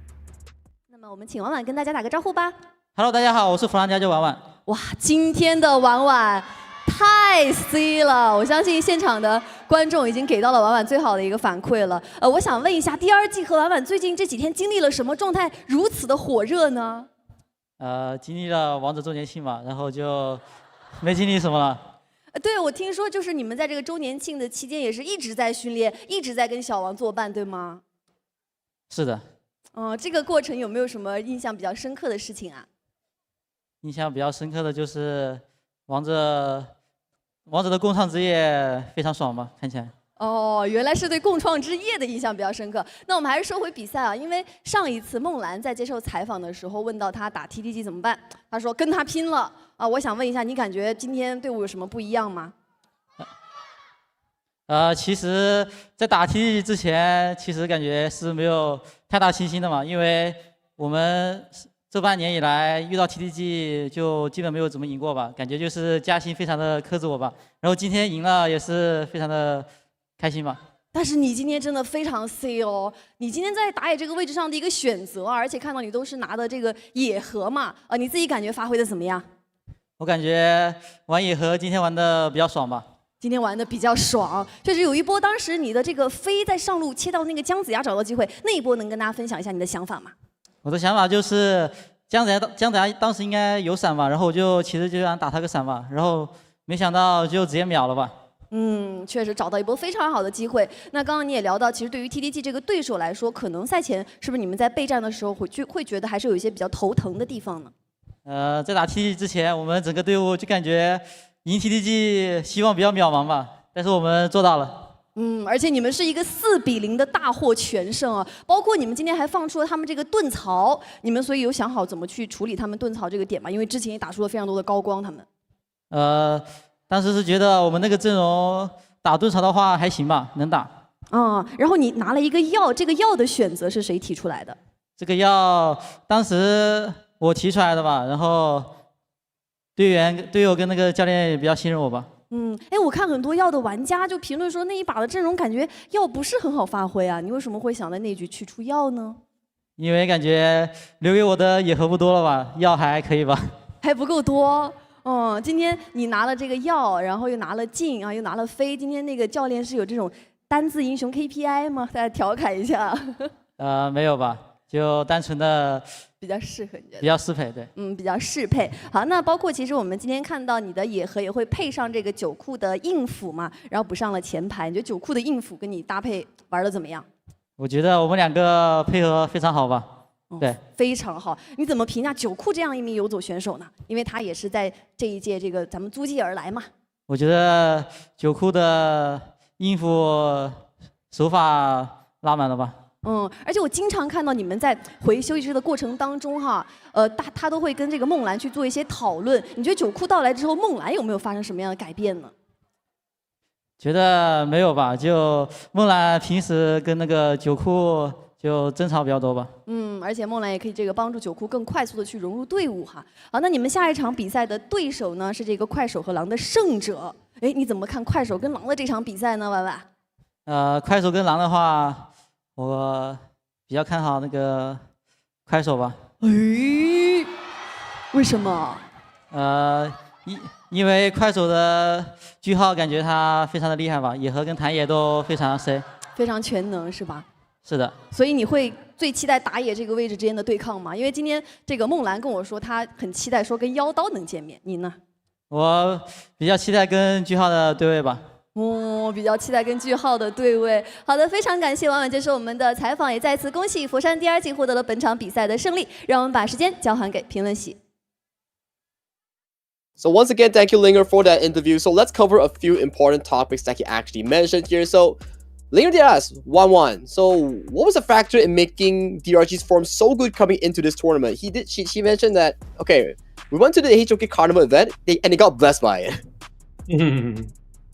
Oh wow, okay. I can say I saw it from obviously the perspective of an online viewer, so it looked grand. I can imagine it was on even grander in person, to be honest.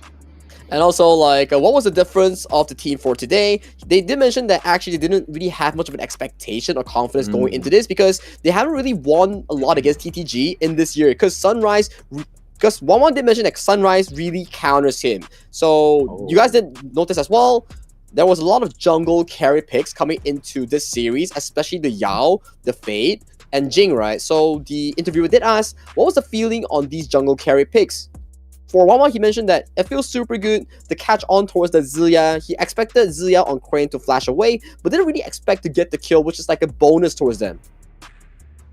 I mean, it's always a bit of a bonus, right? Especially how 1-1 played for that entire series. It's good to see that he's kind of like overcome those challenges that was before him. And obviously, as you were saying there, that they haven't had many wins from TTG. So you have to give props where props is due, man. DRG definitely played very well.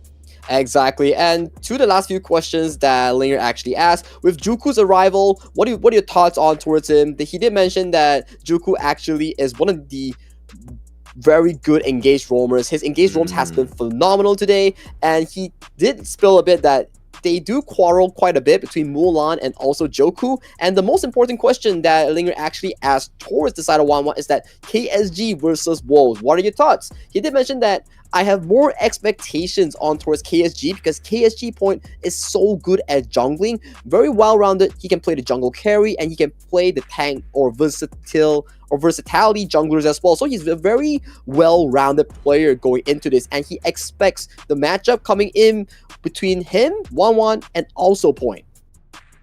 There we go. So obviously a bit of a triad of the junglers there, potential matchups between Wolves Esports and Kuaishou Gaming, but it looks like they've got the eyes on Kuaishou Gaming, and I mean, rightfully so, right? Kuaishou Gaming took AG Superplay to a full best of 7. Anybody that gets Inuit to scratch his head, I mean, that to me seems like a good player and a good team.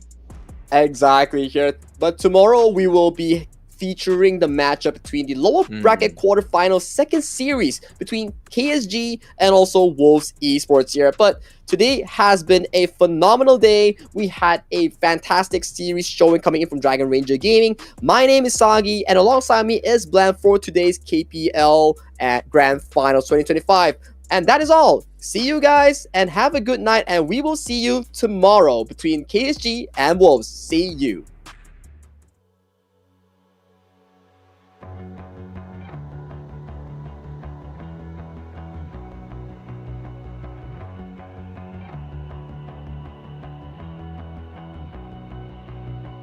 You've walked through the darkest night.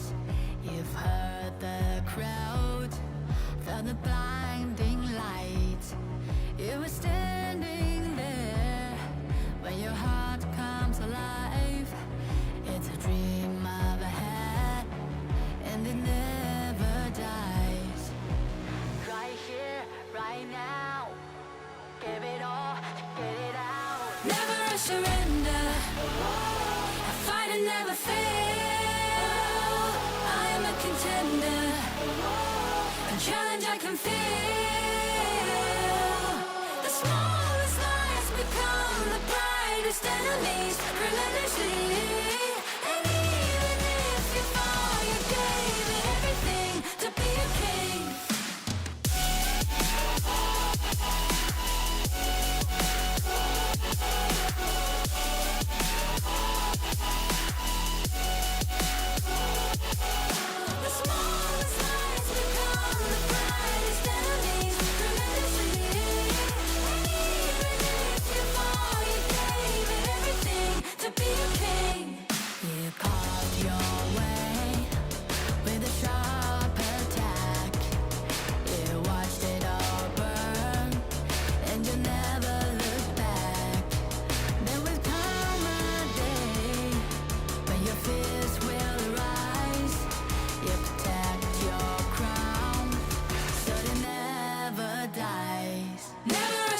Find my way, on my way, on my way. Dream my way, never a surrender. I find it never fail. I'm a contender.